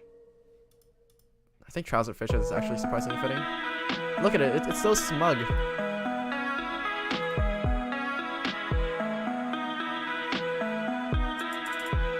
But this is also very relatable.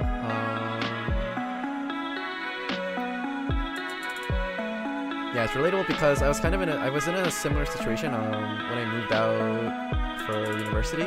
Although I moved back in, I pretty much have all the freedoms that I've had at university still, because I'm an adult now, and my parents understand that as well. She's controlling but had good intentions. I feel like my I think anyone have any life for this? My Mashigona. It was nice talking to you. When do you usually stream this game? This is actually the first time I've streamed this game, right? So I don't know how often I'll do it. Though I'm thinking possibly on Thursdays I might have it focused on typing games or other activities that require me to do a lot of typing. Kind words being one of them. So possibly on Thursdays, I'm not sure. I don't know if you use Twitter, but I do post a weekly schedule on it every Mondays and Fridays. Yeah.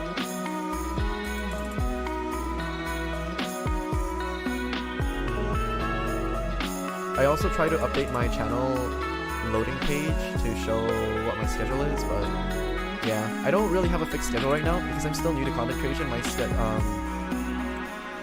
The videos, the games that I stream, and the content I make is all very up in the air.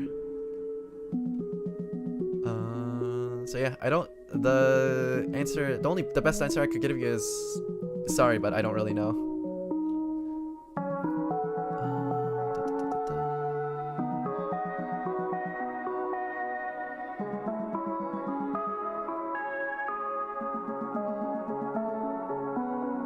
But since you follow me, maybe next time you'll be able to find out. Yeah, find out. But yeah, I think next Thursday might be a good time for me to stream Kind Words again. Yeah, I'll make a note for next Thursday actually. Because I do want to revisit this game, and I think it's also it feels good to play.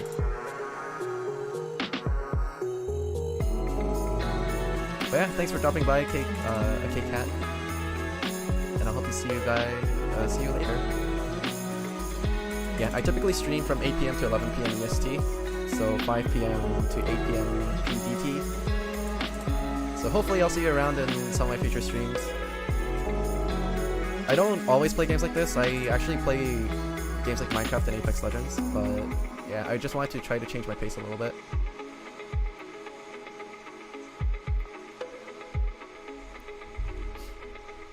Especially because all my friends are getting COVID vaccines, but I'm kind of left out because my country doesn't have enough.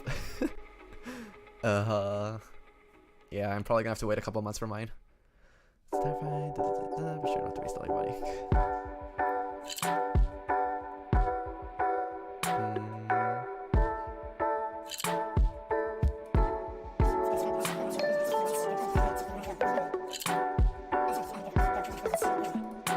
Oh my god, the Yeti is actually adorable.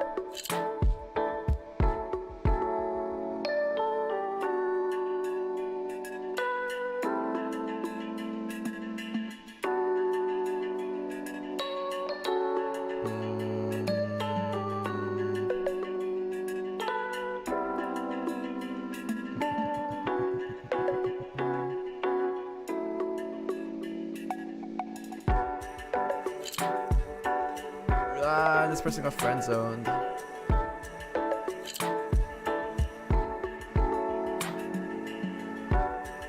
All I can say is F. That's rough. About my future, I don't really have any coping mechanisms. I got this game and I already feel better. Does anyone have any suggestions on coping mechanisms for me to stop worrying about the future?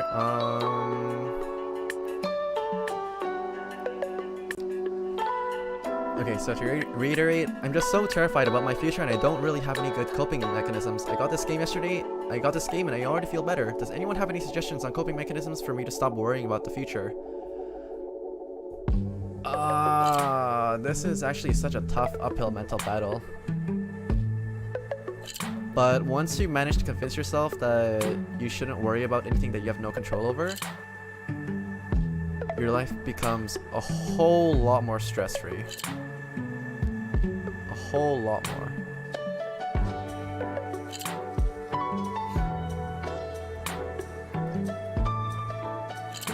Hey, T.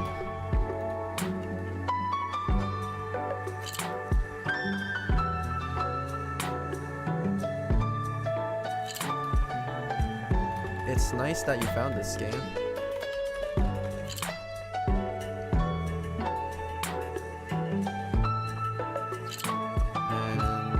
already having a great time.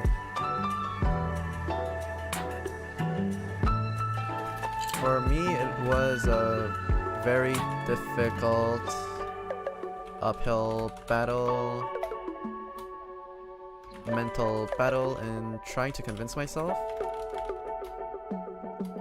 not trying to, I've succeeded at this point, but in convincing myself that anything that's out of my control is not something to worry about. It'd be about something that's already happened or will happen in the future. I just focus on the here and now.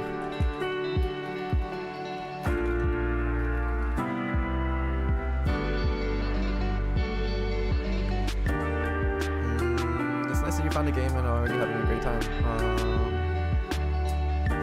It's not that this guy's having a great time. It's nice that you found this game, and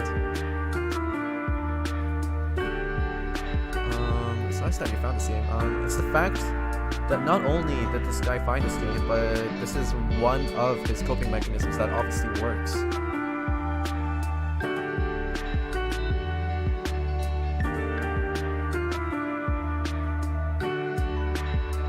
As a working coping mechanism.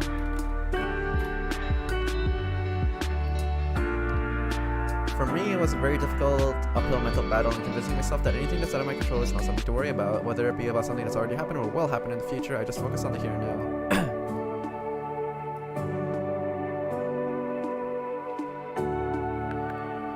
Not only on the here and now, but I just focus on the here and now.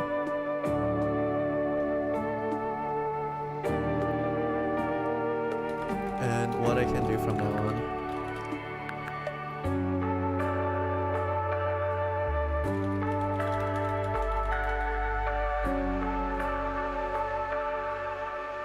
Yeah, because honestly, if it's something that's within your control, then it is worth worrying about, whether it be you having to change your habits to accommodate for a change in your lifestyle, or whether it be something like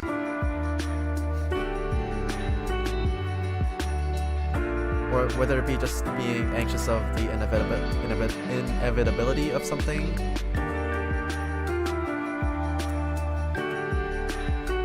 Like, for example, in university when I knew that I was gonna fail a test. In that case,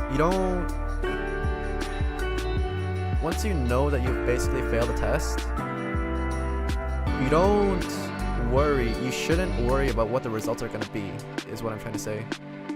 What you should be worrying about is how you can raise your mark in the future, and if the university has any ways of helping you to deal with that. Because not all universities are basically cutthroat out to only take your money. Some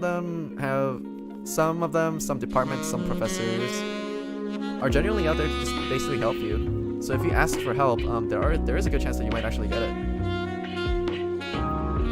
It's probably not going to be something as direct as, I mean, because you're a nice guy, I'm just going to give you a couple of points like that. No, that's not going to happen. But it could be something like, hey, I've seen you get really high test marks on all your previous, and high grades on all your previous assignments. This test that you failed is, it's basically like out of the ordinary for you. In that case, what I can do is either do a weight transfer so that more of the if you score higher on your final test, then more of this test weight is going to go to that. Or they might even remind you that, hey, I just wanted to let you know that I was planning on announcing this at the end of the semester, but I was planning on dropping the lowest test marks for everyone in the class, just as a way to bump everyone's marks at the very end. I've run into both of these kind of cases a couple of times. But yeah, that's just one hypothetical example on how to approach a problem. But yeah, you should focus on tackling the problem But you shouldn't worry about the result, is what I'm trying to say. Yeah, I think that's one way to put it.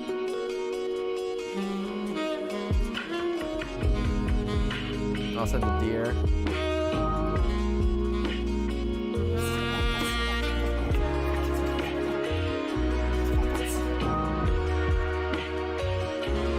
Lately, I feel like if I'm not drowning in a glass of, water, my BF is not gonna be expressive with me. I'm tired of getting second chances, but I love it so much. Relationship advice. I don't have much expertise in the field, so I'm gonna skip over this. I can't seem to be happy. Like, I live a pretty good life. I don't have anything bad going on right now, but it just sucks because I get numb and mean out of nowhere and hurt the people around me.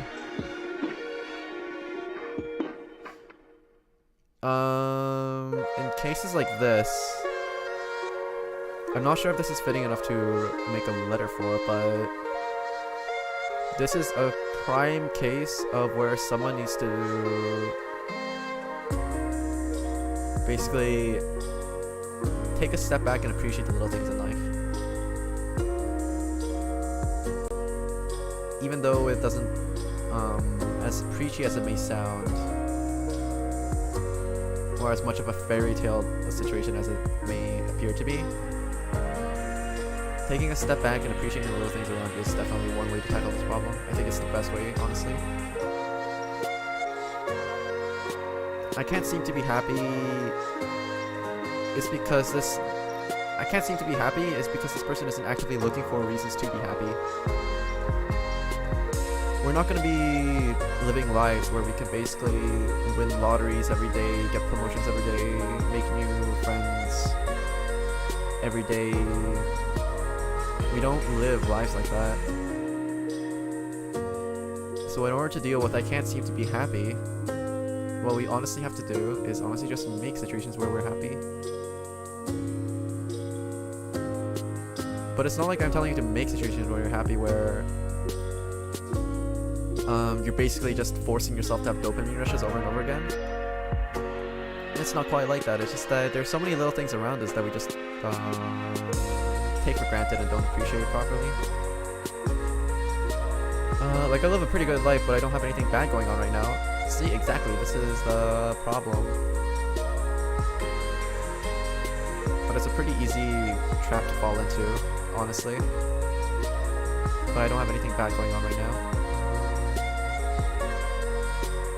But it just sucks because I get numb and mean out of nowhere and hurt the people around me.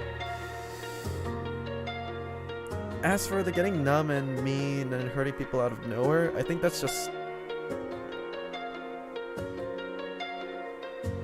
I don't want to say it's a lack of self-awareness, but it might just be a lack of self-awareness.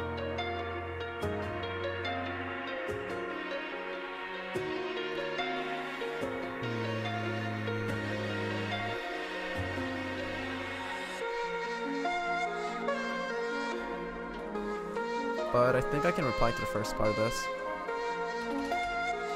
Hey B, I think...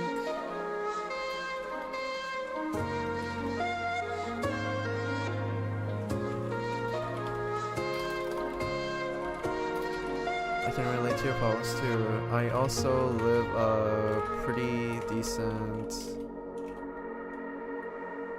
life with my job, friends, and hobbies, but what I did to get out of that situation is to take a step back and start appreciating the little things around me.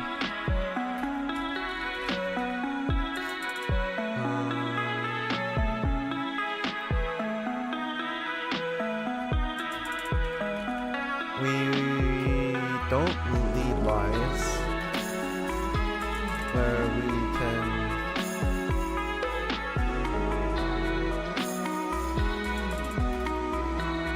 be TV actor levels of happy every day.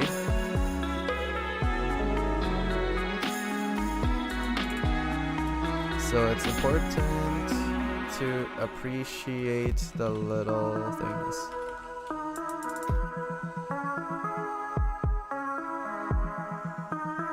The little things like perfectly cooked fried egg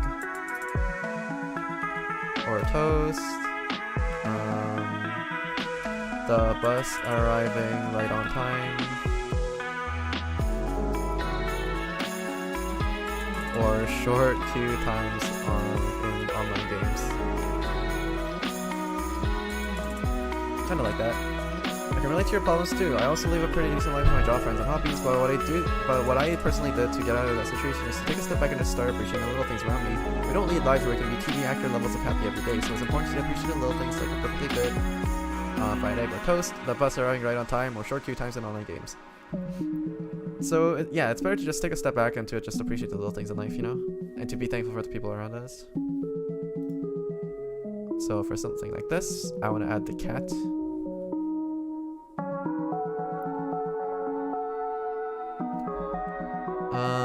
And once you start appreciating the little things in life and the friends around you, it becomes very easy to stop lashing out at people.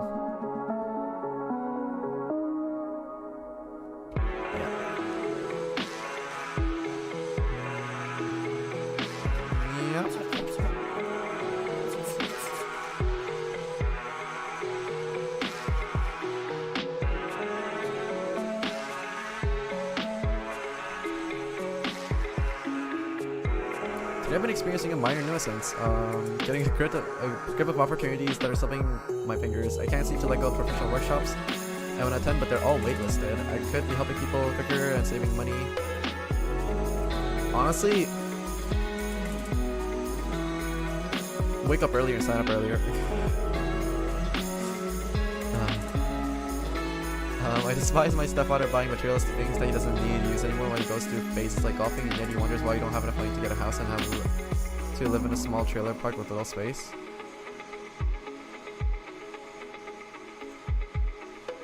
This thing is rough.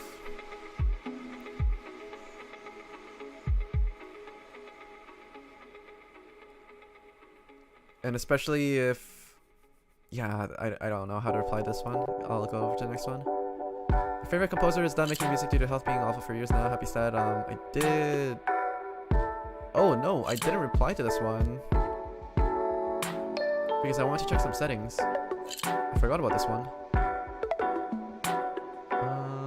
In that case, I could probably just respond to it right now.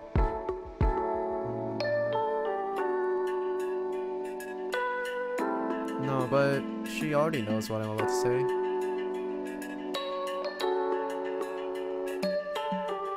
Yeah, I kind of went on a little rant about how all the online personalities that we look up to are bound to end one day,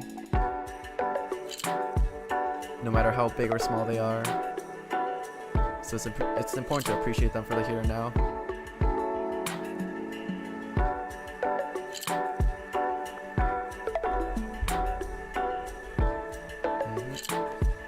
Bird lovers here, I've been playing this game called... oh yeah. I screwed up today, now I just want to retreat from everything. Forgiving yourself is easier said than done. It is. It really is. I've recently been diagnosed with Asperger's and ADHD as a 27-year-old. It puts a lot of things into perspective for me, but I'm still new to knowing what all this means. Any tips in general, or perhaps what to do with everything is too much all the time? Asperger's and ADHD at the same time, that's really rough. Holy crap.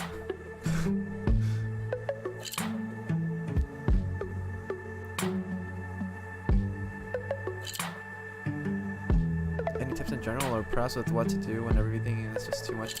If I had one of the two, I might have been able to respond with some advice, but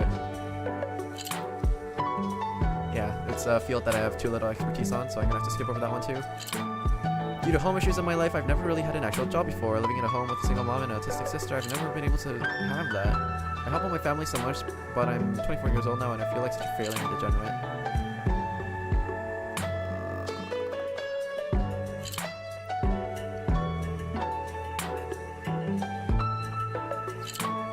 This is a really fucked up comparison that I really shouldn't make, but it reminds me of the story in Boys of Us. I really shouldn't be making that comparison because this is a real life scenario compared to a manga, but still, manga and light novel.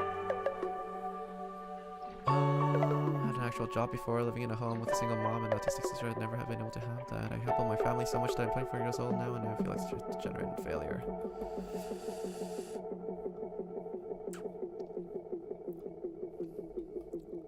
Honestly, one option for a person like this would be to find a job that lets them work from home, which is honestly easier to find now due to the pandemic and jobs are switching to this kind of hiring method. But the problem is, as much as I don't want to say it's running away, being away from home for 8 hours a day could be what this person needs to take care of themselves. But then the single mom is basically going to be left alone to take care of the autistic sister, and I don't know the single mom's life circumstances, right? So this is really rough. And if they were to find a job that lets them work from home, although they can help out the sister, they're never gonna... It's not a problem that disappears with time as well. Yeah, this one's rough. 24 years old now, and I feel like he's feeling degenerate. But yeah, the problem is he shouldn't feel like they're feeling degenerate. Taking care of an autistic sister is definitely no easy feat. Because as brief as the time was, back in elementary school, I used to basically help out with the special ed kids.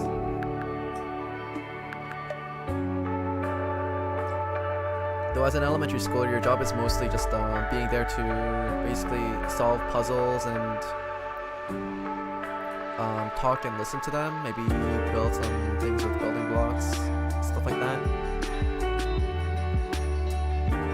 Though it did give me a small perspective on what actual mental disorders are like to deal with. And I've been spending and during those times I was spending like a day, not a day, like a couple hours every week or so, I think, to basically help them out.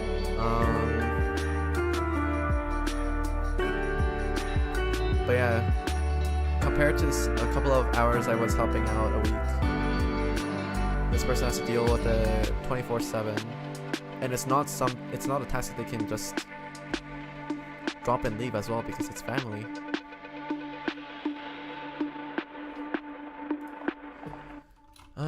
Hey W, I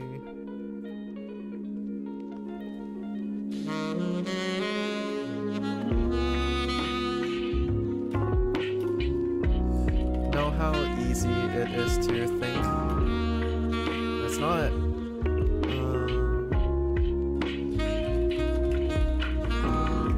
For helping your mom out with taking care of your sister.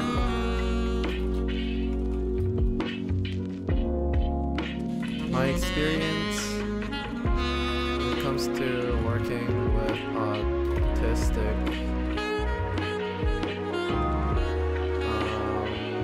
I wouldn't say children, but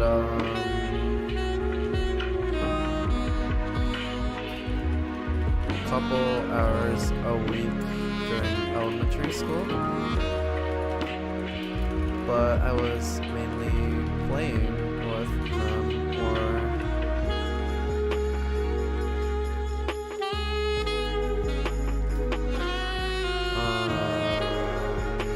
playing with them.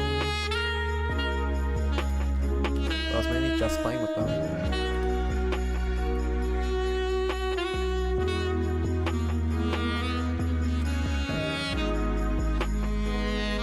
It's not superhero for helping your mom out, but for taking care of your sister. My experience when it comes to working with autistic children is a couple hours a week during elementary school, where I was mainly just playing with them and being just playing with them and listening. Playing with them and watching and making sure that they don't hurt themselves. But honestly, as an elementary schooler, how much power do you really have over autistic children? You really don't. You don't even know how to control your own self. So in situations like that, all you would do is be able to just call up your teacher to help to intervene in case they were to hurt themselves or something like that.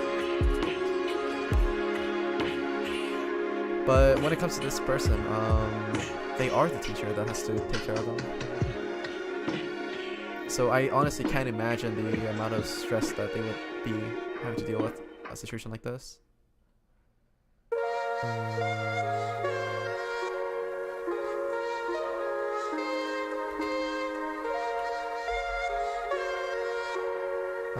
My experience when it comes to working with autistic children is a couple hours a week. Can't imagine the struggles.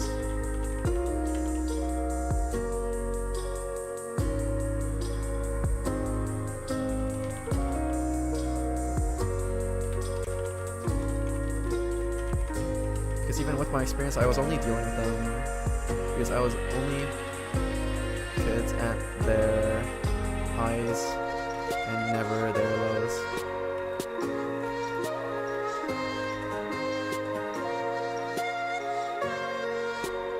Not heights, highs. Never their lows.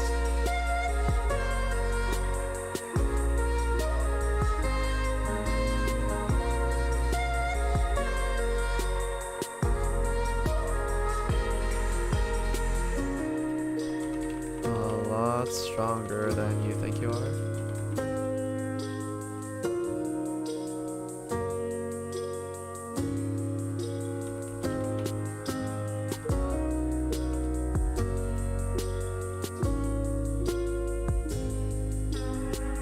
I'll give him the Yeti. Everyone deserves the Yeti. It's so big. It's so fluffy.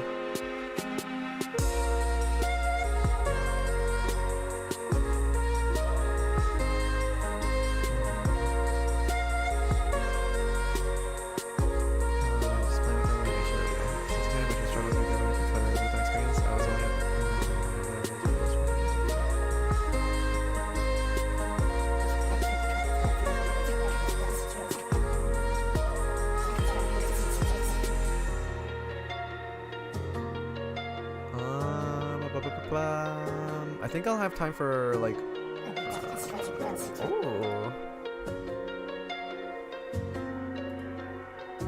more stickers. Another one. Space seal. Wait, I have to see this one. More thank yous. Decorate.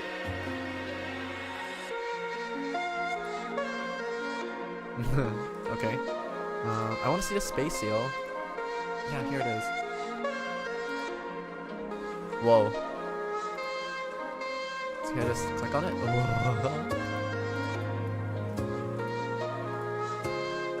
Okay, that's nice.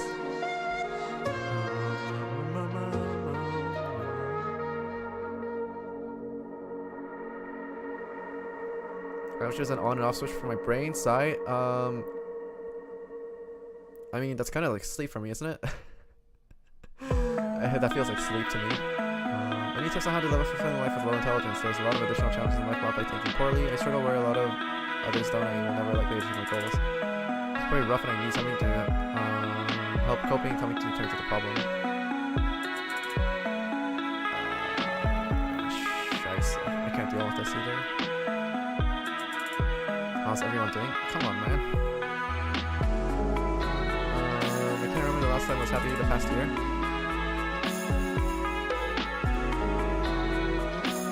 The past year to making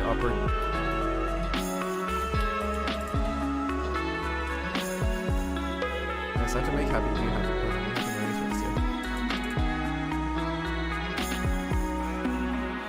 A simple answer to a simple question, honestly.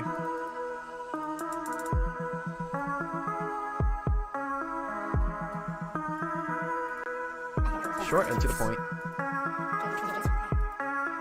Oh, the deer changed. I just noticed. Its pattern, its fur coat is different. I was gonna go over to my friend's house, haven't gone over in a year, but canceled because my BF said that we could hang out today, and we haven't hung out all week, and so he went to hang out with his sister today. Well, I hate to say it, but your boyfriend is a piece of shit. I used to be the one who looked after everyone, but I took it for someone else to do that.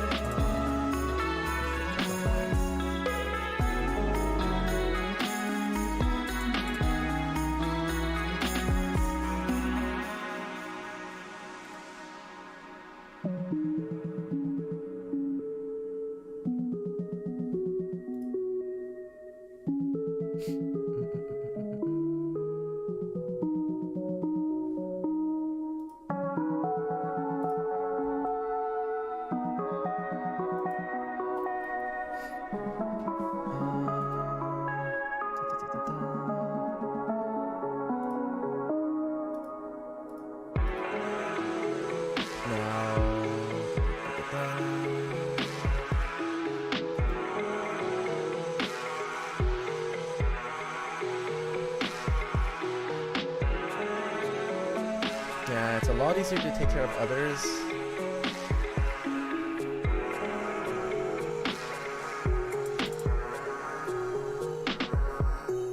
Yeah, it's definitely a lot easier to take care of others than it is to look after yourself. Because when you do something nice for someone else, right? You get like positive feedback. You get thanks. You get gifts. Things like that. But when you have to look after yourself, you don't get any of that.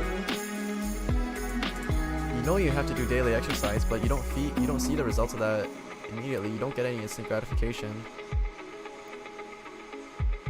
Conversely, if you fail to do the tasks that you need to do for yourself, then what ends up happening is you end up falling behind in the chores that you need to do, and you end up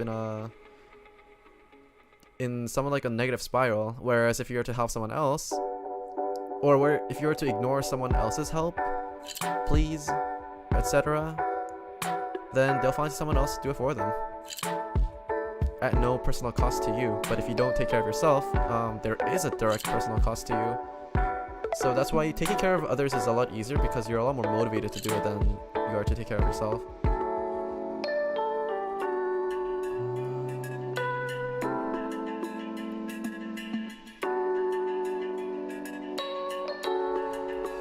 Hey, see, it's easier to take care of others.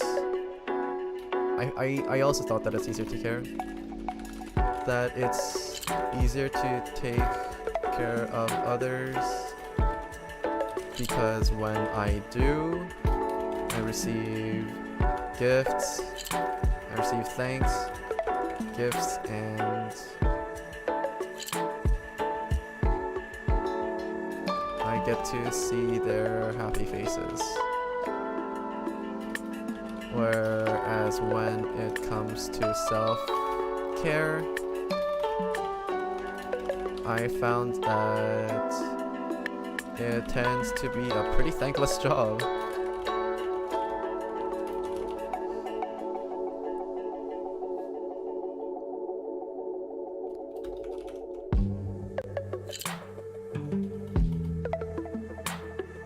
Moreover, it's a job that punishes you for slacking off. I think you should stick to a schedule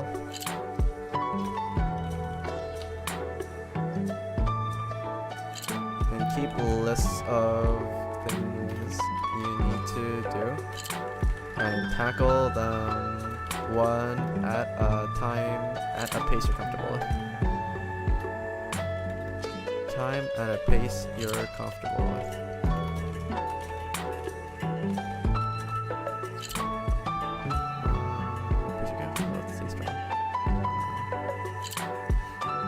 Whereas when it comes to self-care, I found it has to be a pretty thankless job.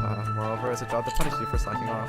I think that you should stick to a schedule and keep a list of things that you need to do and tackle them one at a time at a pace you're comfortable with. Stay strong.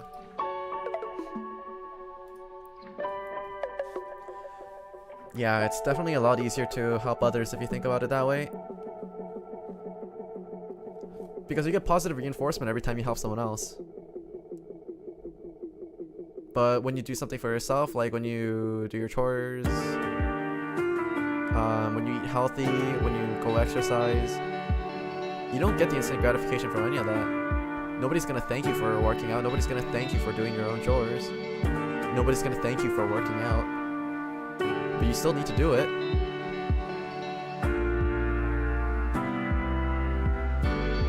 Because there's no immediate positive gratification from that. Yeah, it's easier to help someone else. Because when you help someone else, at least you get thanks in return. In most cases, at least. In most cases.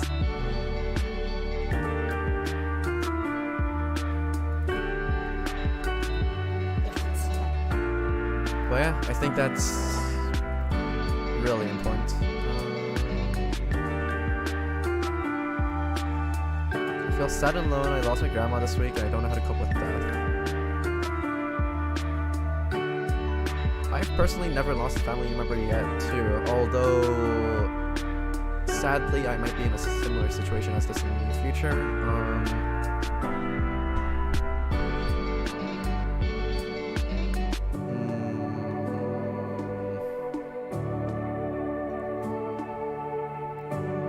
Lost my grandma this weekend, don't know how to cope with death. Yeah, that's rough. Yeah, but I don't have anything that I can say for this myself, personally. So I thought a friend hated me for years now after I acted out of line, but recently I got a message from 2 years ago. I feel good for someone, but it makes us talk, and whenever they see my reply, I want to apologize and make things right.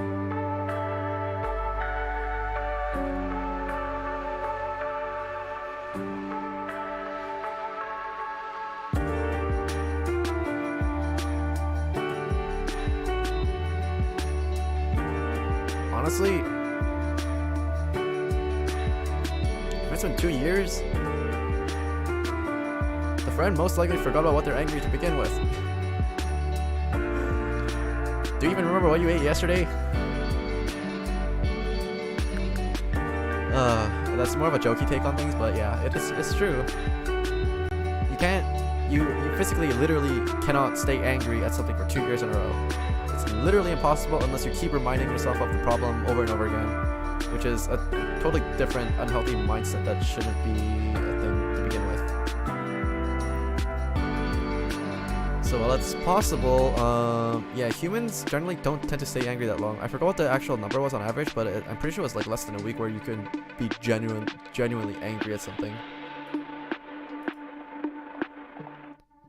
Because the anger kind of dies off, and it only, like in video game terms, kind of, it only stays there as a permanent debuff so long as you keep refreshing it.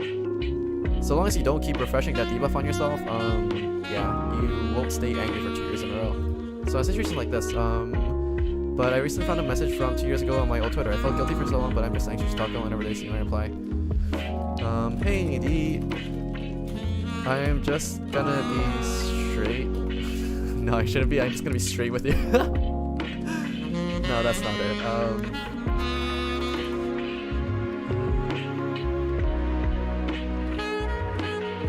I'd hate to be so blunt,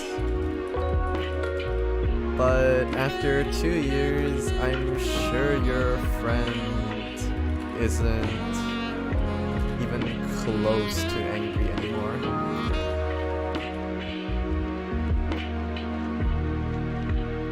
I don't want to get into the science of anger and stuff like that in this post, but yeah, you literally cannot be angry for 2 years in a row unless you keep on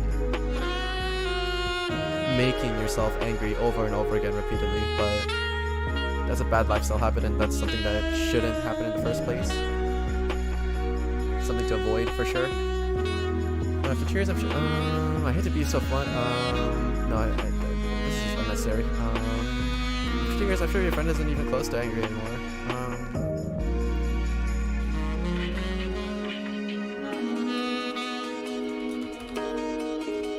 Everyone makes mistakes, and this includes friends and yourself as well.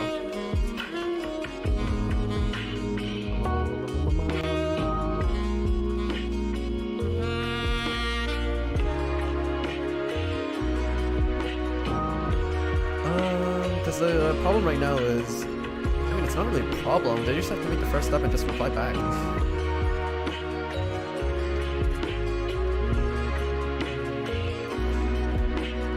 What matters is true friends are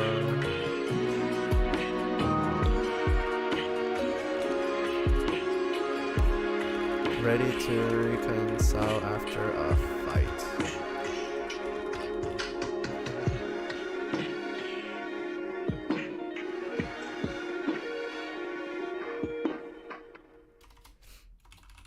I think you should just shoot your shot and ask to talk to them again. I'm sure you both have a lot of stories to tell. Stories to tell from the 2 years you've been apart.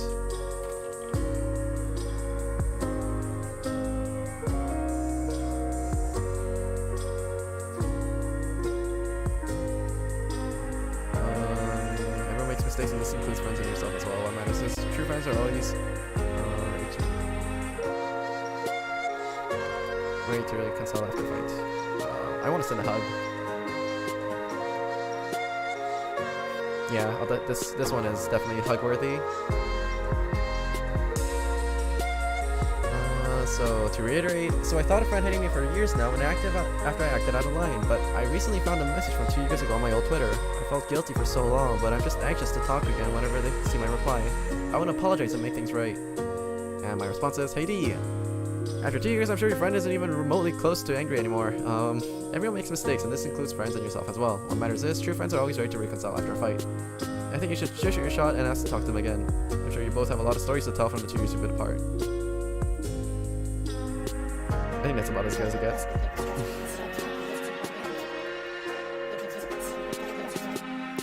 Count on me, dear.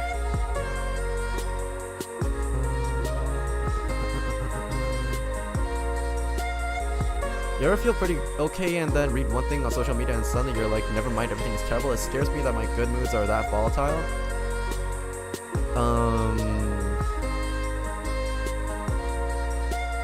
Yeah, this actually is a legitimate concern for a lot of people though. Which is why social media is...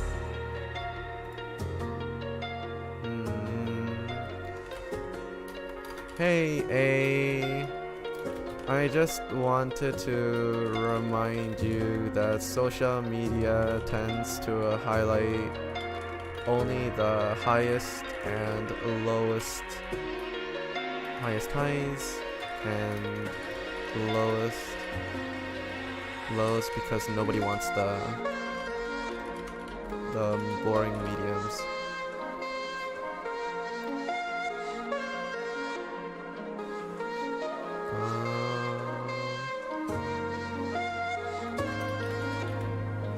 I think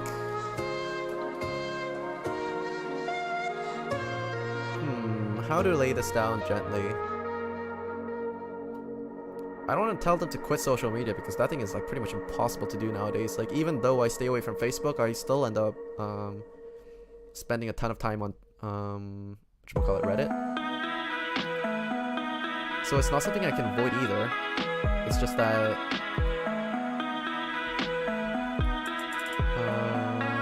yeah, we have to constantly remind ourselves that social media only highlights the highest of highs and the lowest lows.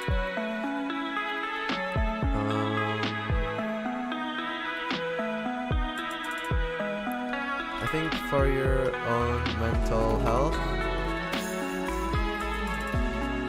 you should take a step back from social media and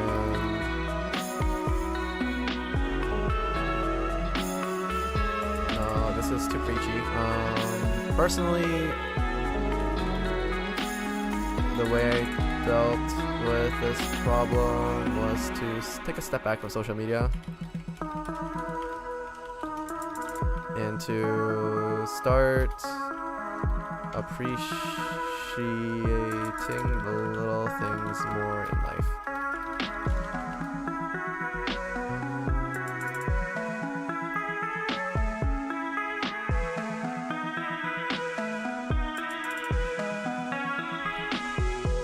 this way I can fill my mental news feed with a lot more smaller wins to offset the times I feel down. Chin up and good luck.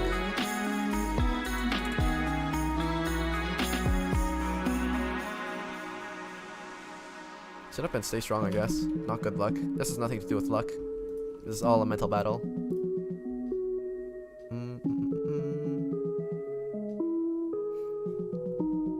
So, you ever feel pretty okay and then read one thing on social media and suddenly you're like, never mind, everything is terrible.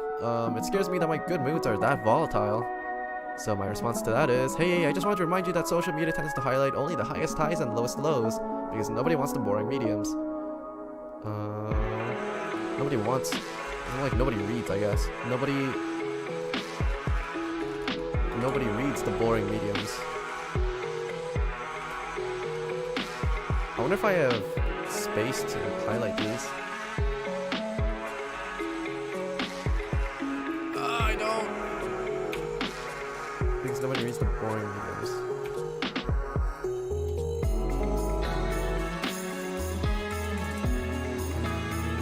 Firstly, the way to deal with this problem is to just take a step back from social media and start appreciating the little things more in life. So I can fill my mental news feed with a lot more smaller ones to help out sometimes that I feel bad.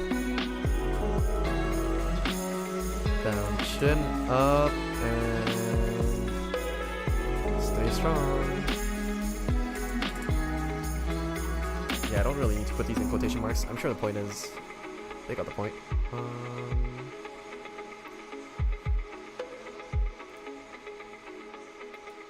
Yes, sir.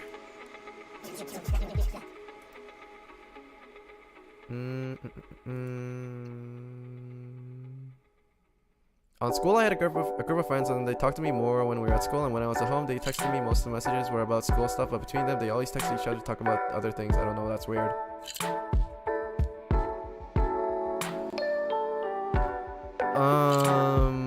What? Let me see if there's something easier to write about. It's because for situations like this, right? If you're to...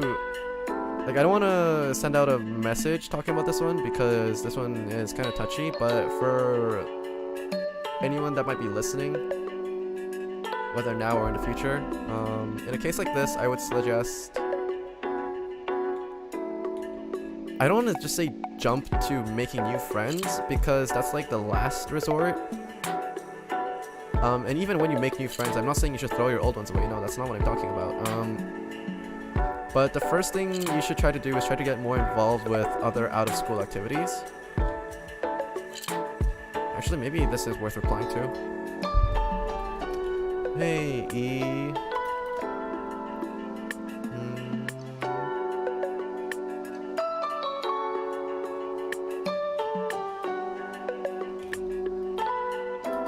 I know it can feel weird being out of the conversation when you're out of school like that.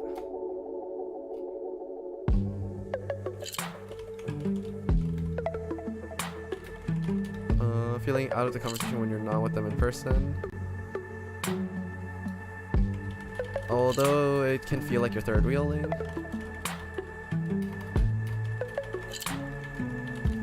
Have you considered trying to get more involved with their out-of-school activities?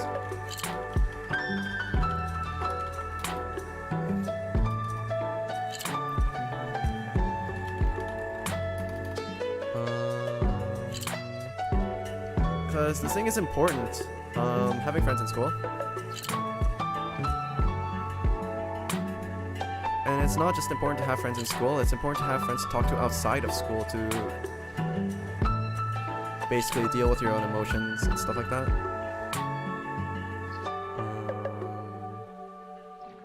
Because even as a student, your entire life is not dictated by school. You have your life out of school as well. School only takes up, what, like 8 to 3? Like 5 hours a day or something like that? No, that's like 7 hours a day, but still, you get my point. Actually, it's probably closer to 9 to 3, isn't it? Like 6 hours a day. Yeah, even in that case, only a quarter of your life is dictated by school. You still need friends to deal with stuff outside of it. Although you can feel like your third wheeling, have you considered trying to get more involved with out of school activities?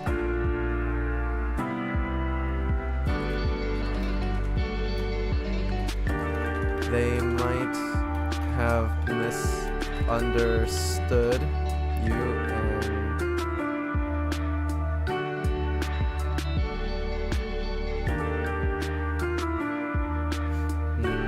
because I want to say, like, they might have misunderstood you and thought that you might not be interested in their out-of-school activities.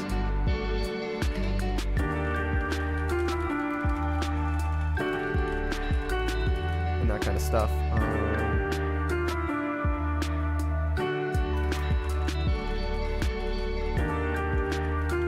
Then you should find new friends.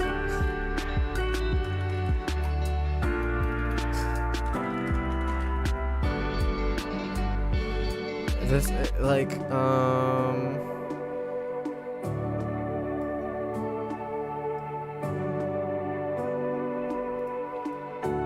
I know this option is on the back of their mind, so I'm not going to state it.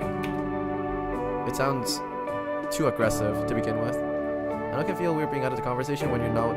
On school, I had a group of friends that talked to me when we were at school, and when I was at home, they texted me most messages about school stuff, but between them, they always text each other about other things. I don't know, that's weird. I know it can feel weird about, I know you can feel weird being out of the conversation when you're not with them in person, although it can feel like a third wheeling. Have you considered trying to get more involved with the out-of-school activities? Activities/hobbies? They might have misunderstood you and thought that you might not be interested in that kind of stuff.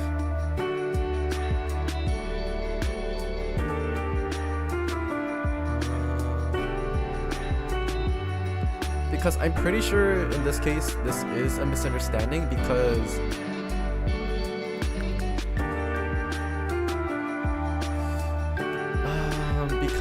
cases like where your parents get involved and it's like you have to get along with these kids, that thing like never happens in real life. Let's be real here.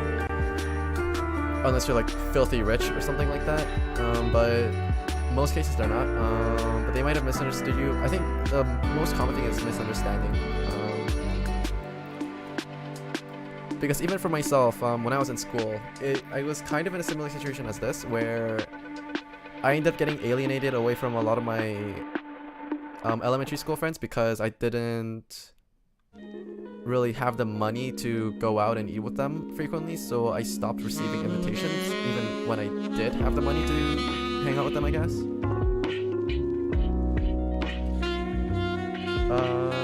Though that was mostly a misunderstanding because it's not like I don't want to hang out with them. It's more like my family's finances were just a lot tighter back then, so I didn't have the opportunity to do something like that. So it's misunderstandings like that. And if your friends are really interested in hanging out with you, because it does sound like they're still talking at school and outside of school. If your friends are really interested in that, beyond that, then yeah, they'll find other ways to accommodate you. At least if they're good friends. But yeah, a misunderstanding is really easy to happen if you were to turn down their invitations multiple times in a row. Like for example, they might have asked you if you were interested in Yu-Gi-Oh! Or Pokemon, and then you said no to either of them, but you're into like Wixos or something. Wicross? Or not Wicross, White Schwarz. But those two earlier invitations might have been assigned to your friends that perhaps you're just not interested in trading card games. And then even if they do pick up White Schwarz on their own pace, they might not think of inviting you because of the two previous incidences where you turned them down. You know, that's kind of the thing that I'm trying to say. But that's a misunderstanding. It's not like you're not interested in playing cards with them. It's just that you're just not interested in the two cards that they were playing before. Maybe you're both into Magic or something like that. Maybe you're both into Hearthstone. Maybe you're both into Slay the Spire. So it's entirely possible that all this stemmed from a misunderstanding, and I hope that this guy can figure it out. Although that kind of example is kind of hard to fit into 2 extra lines, so I'm just gonna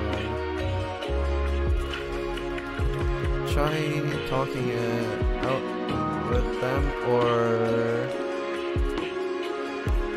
showing interest in their out of school.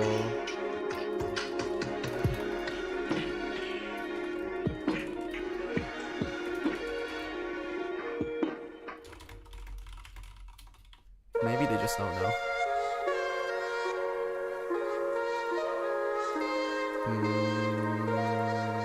Frog or hug? Yeti hug. I'll go with the Yeti hug. So to reiterate, on school I had a group of friends and they talked to me more than when we were at school. And when I was at home, they texted me. Most of the messages were about school stuff, but between them, they always text each other about other things. Like, I don't know, that's weird. And then my response is, hey E, I know it can feel weird being out of the conversation when you're not with them in person, although it can feel like a third wheeling. Have you considered trying to get more involved with the out-of-school activities and hobbies? They might have misunderstood you and thought that you might not be interested in that kind of stuff. Try talking it out with them and showing interest in the out-of-school stuff. Maybe they just don't know. It's entirely possible. In fact, I'm pretty sure that's the most likely scenario that's going on right now. Okay, count on me to deliver this letter.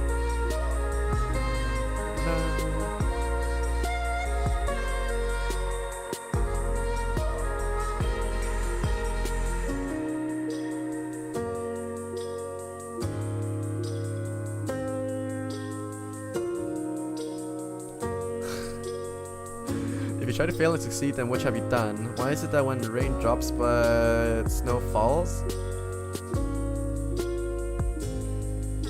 Why is the third hand on a watch called the second hand?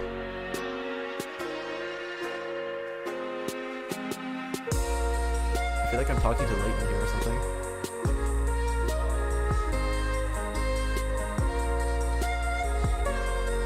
I mean, about the second hand.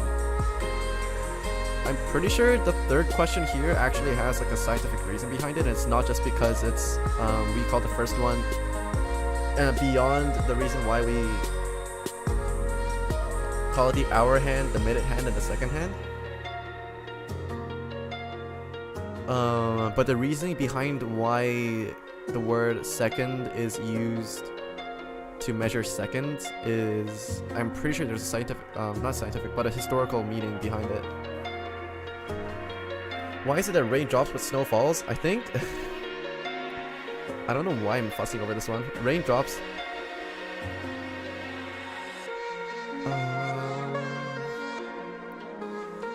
Possibly because of the rate that it falls.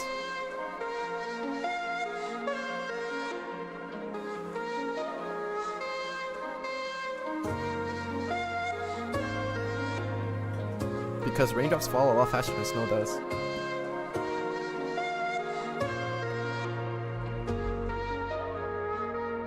Simply because we're not living in a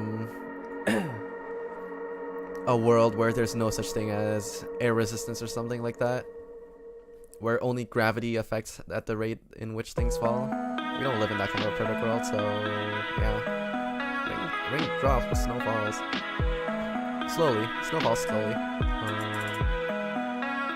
Try to fail and succeed, then what should I be done? Task failed successfully. My neighbor is suicidal and junkie hurt her boyfriend with glass in the hallway. When police came, I learned that he's made prison.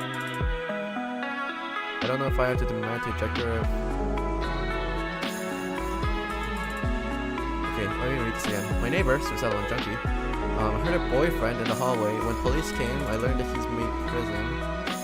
I don't know if I have to demand to eject her or if it's just change of flight. I'm worried, afraid, and cannot move because of curfew. What should I do?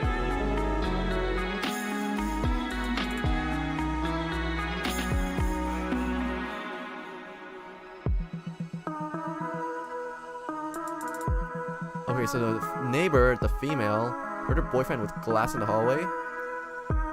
When police came, I learned that he's made prison.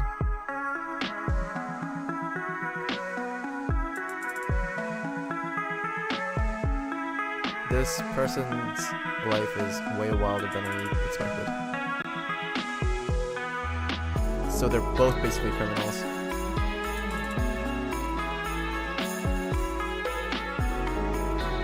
Either they're both criminals, or the neighbor, the girl, was acting out of self-defense. But unless we know more about the story, I don't think we can comment on it.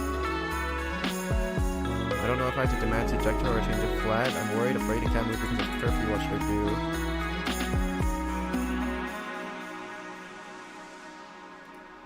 Jeez, that's rough. That's something that you should talk with your floor tenant, though. Floor manager.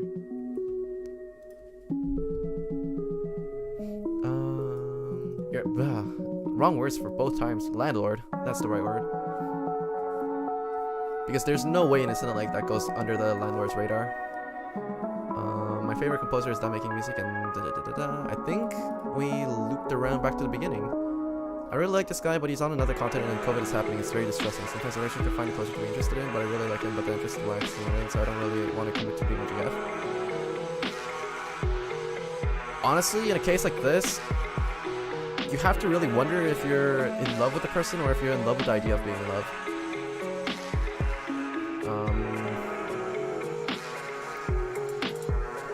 It's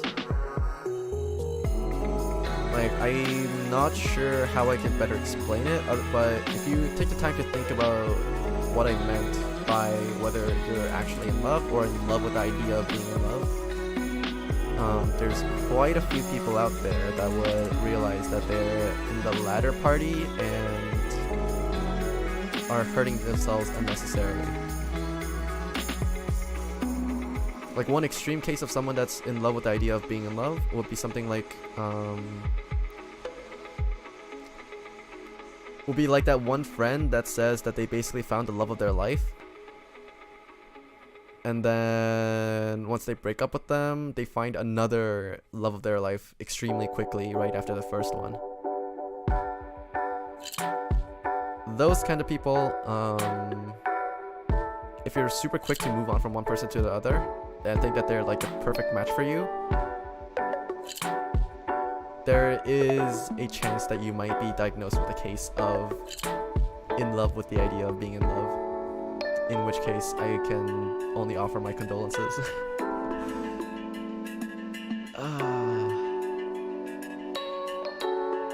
Yeah, especially because in a case like this, where the person's on another continent, this is why I really don't like the idea of long distance relationships, because we can't. It's easy to say that physical compatibility isn't really important, but it's really not. It's actually really important.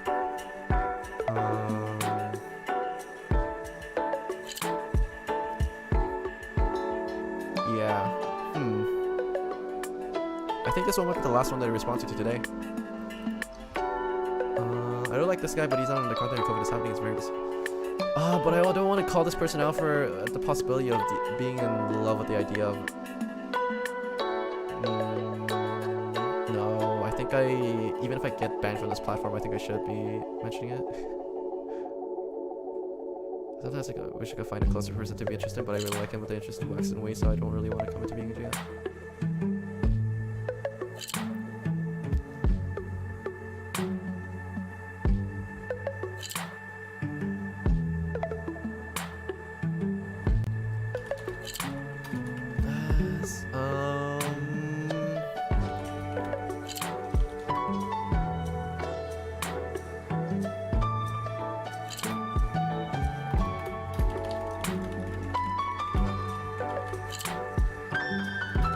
Unfortunate.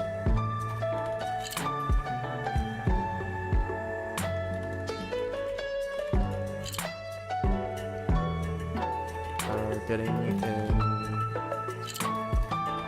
your love life's way.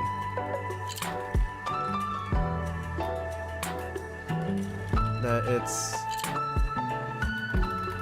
how do I say this gently without coming off as a complete ass?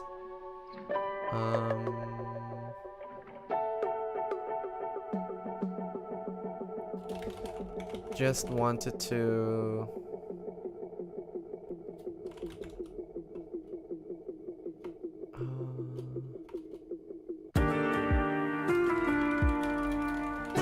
ask myself if I was really in love or if I was in love with the idea of being in love.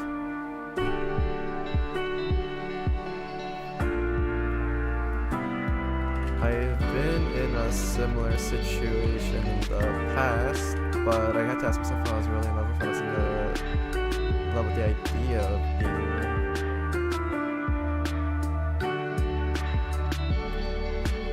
Because the sentence that really stood out to me was, but the interest waxes and wanes, so I don't really want to commit to being a girlfriend. But then this person is interested in starting up a relationship with something outside of continent and is willing to move for it. Because the fact that she brought up COVID as the reason for not being able to meet up with this person or commit to a relationship shows that she's actually interested in moving out of continent to meet up with this person and to lead a life with him, right? But then they follow up with the sentence saying that, but the interest waxes and wanes, so I don't really want to commit to being a girlfriend. In this case, what does this mean? I think that this personally means that she's possibly not really interested in the person itself, but in the idea of being a girlfriend to begin with, without the commitment, which is I don't want to say greedy, but yeah, it's important that you learn to distinguish between the idea of being in love and falling, and being in love with the idea of being in love. I think that's very important.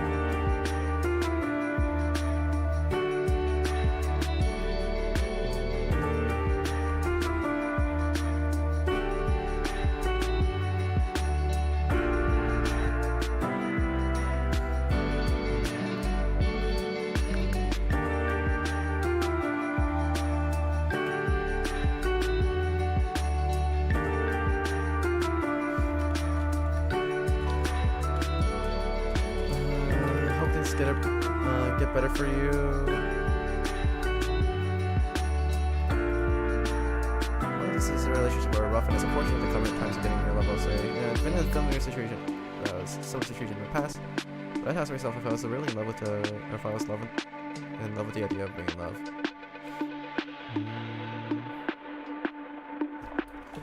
I've since started to take care of myself better. No, that's self-indulgent of me to say that. Hope things get better for you.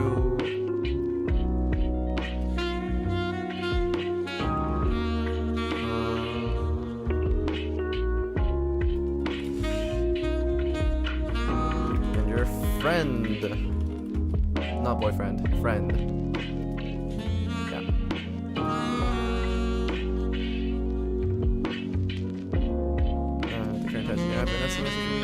But I had to ask myself if I was really in love, if I was in love with the idea of being in love. Hope things get better for you and your friend.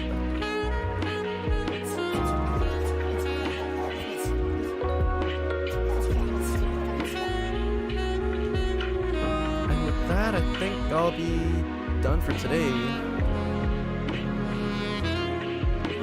What color is a mirror? Fun fact is silver.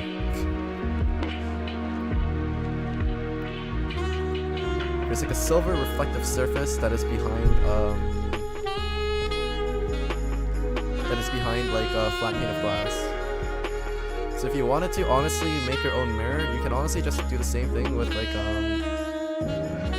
so long as you have like tinfoil that's like extremely flat, has no creases and no bumps whatsoever, you can honestly just make your own mirror by just putting it on a flat surface and then putting a pane of glass on top of it.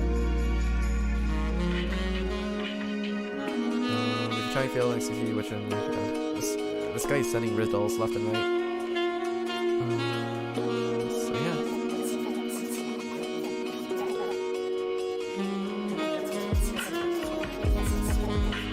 Another mail dealer sticker. Someone sent us thanks for the letter you wrote. Another blobfish sticker. Yeah, it feels good that people are saying thanks to the messages I write. This is also a pretty good. Feel good game. I'm definitely gonna come back to revisit this game another day. But for now, I think that we've been live for 3 hours, so I think that's a pretty good number to end off on. So, thank you all for dropping by, and I hope to see you guys later. Yeah. Well, tomorrow, I guess. So I'll be signing off for tonight. Thank you all for dropping by, and I hope you have a good night. Bye.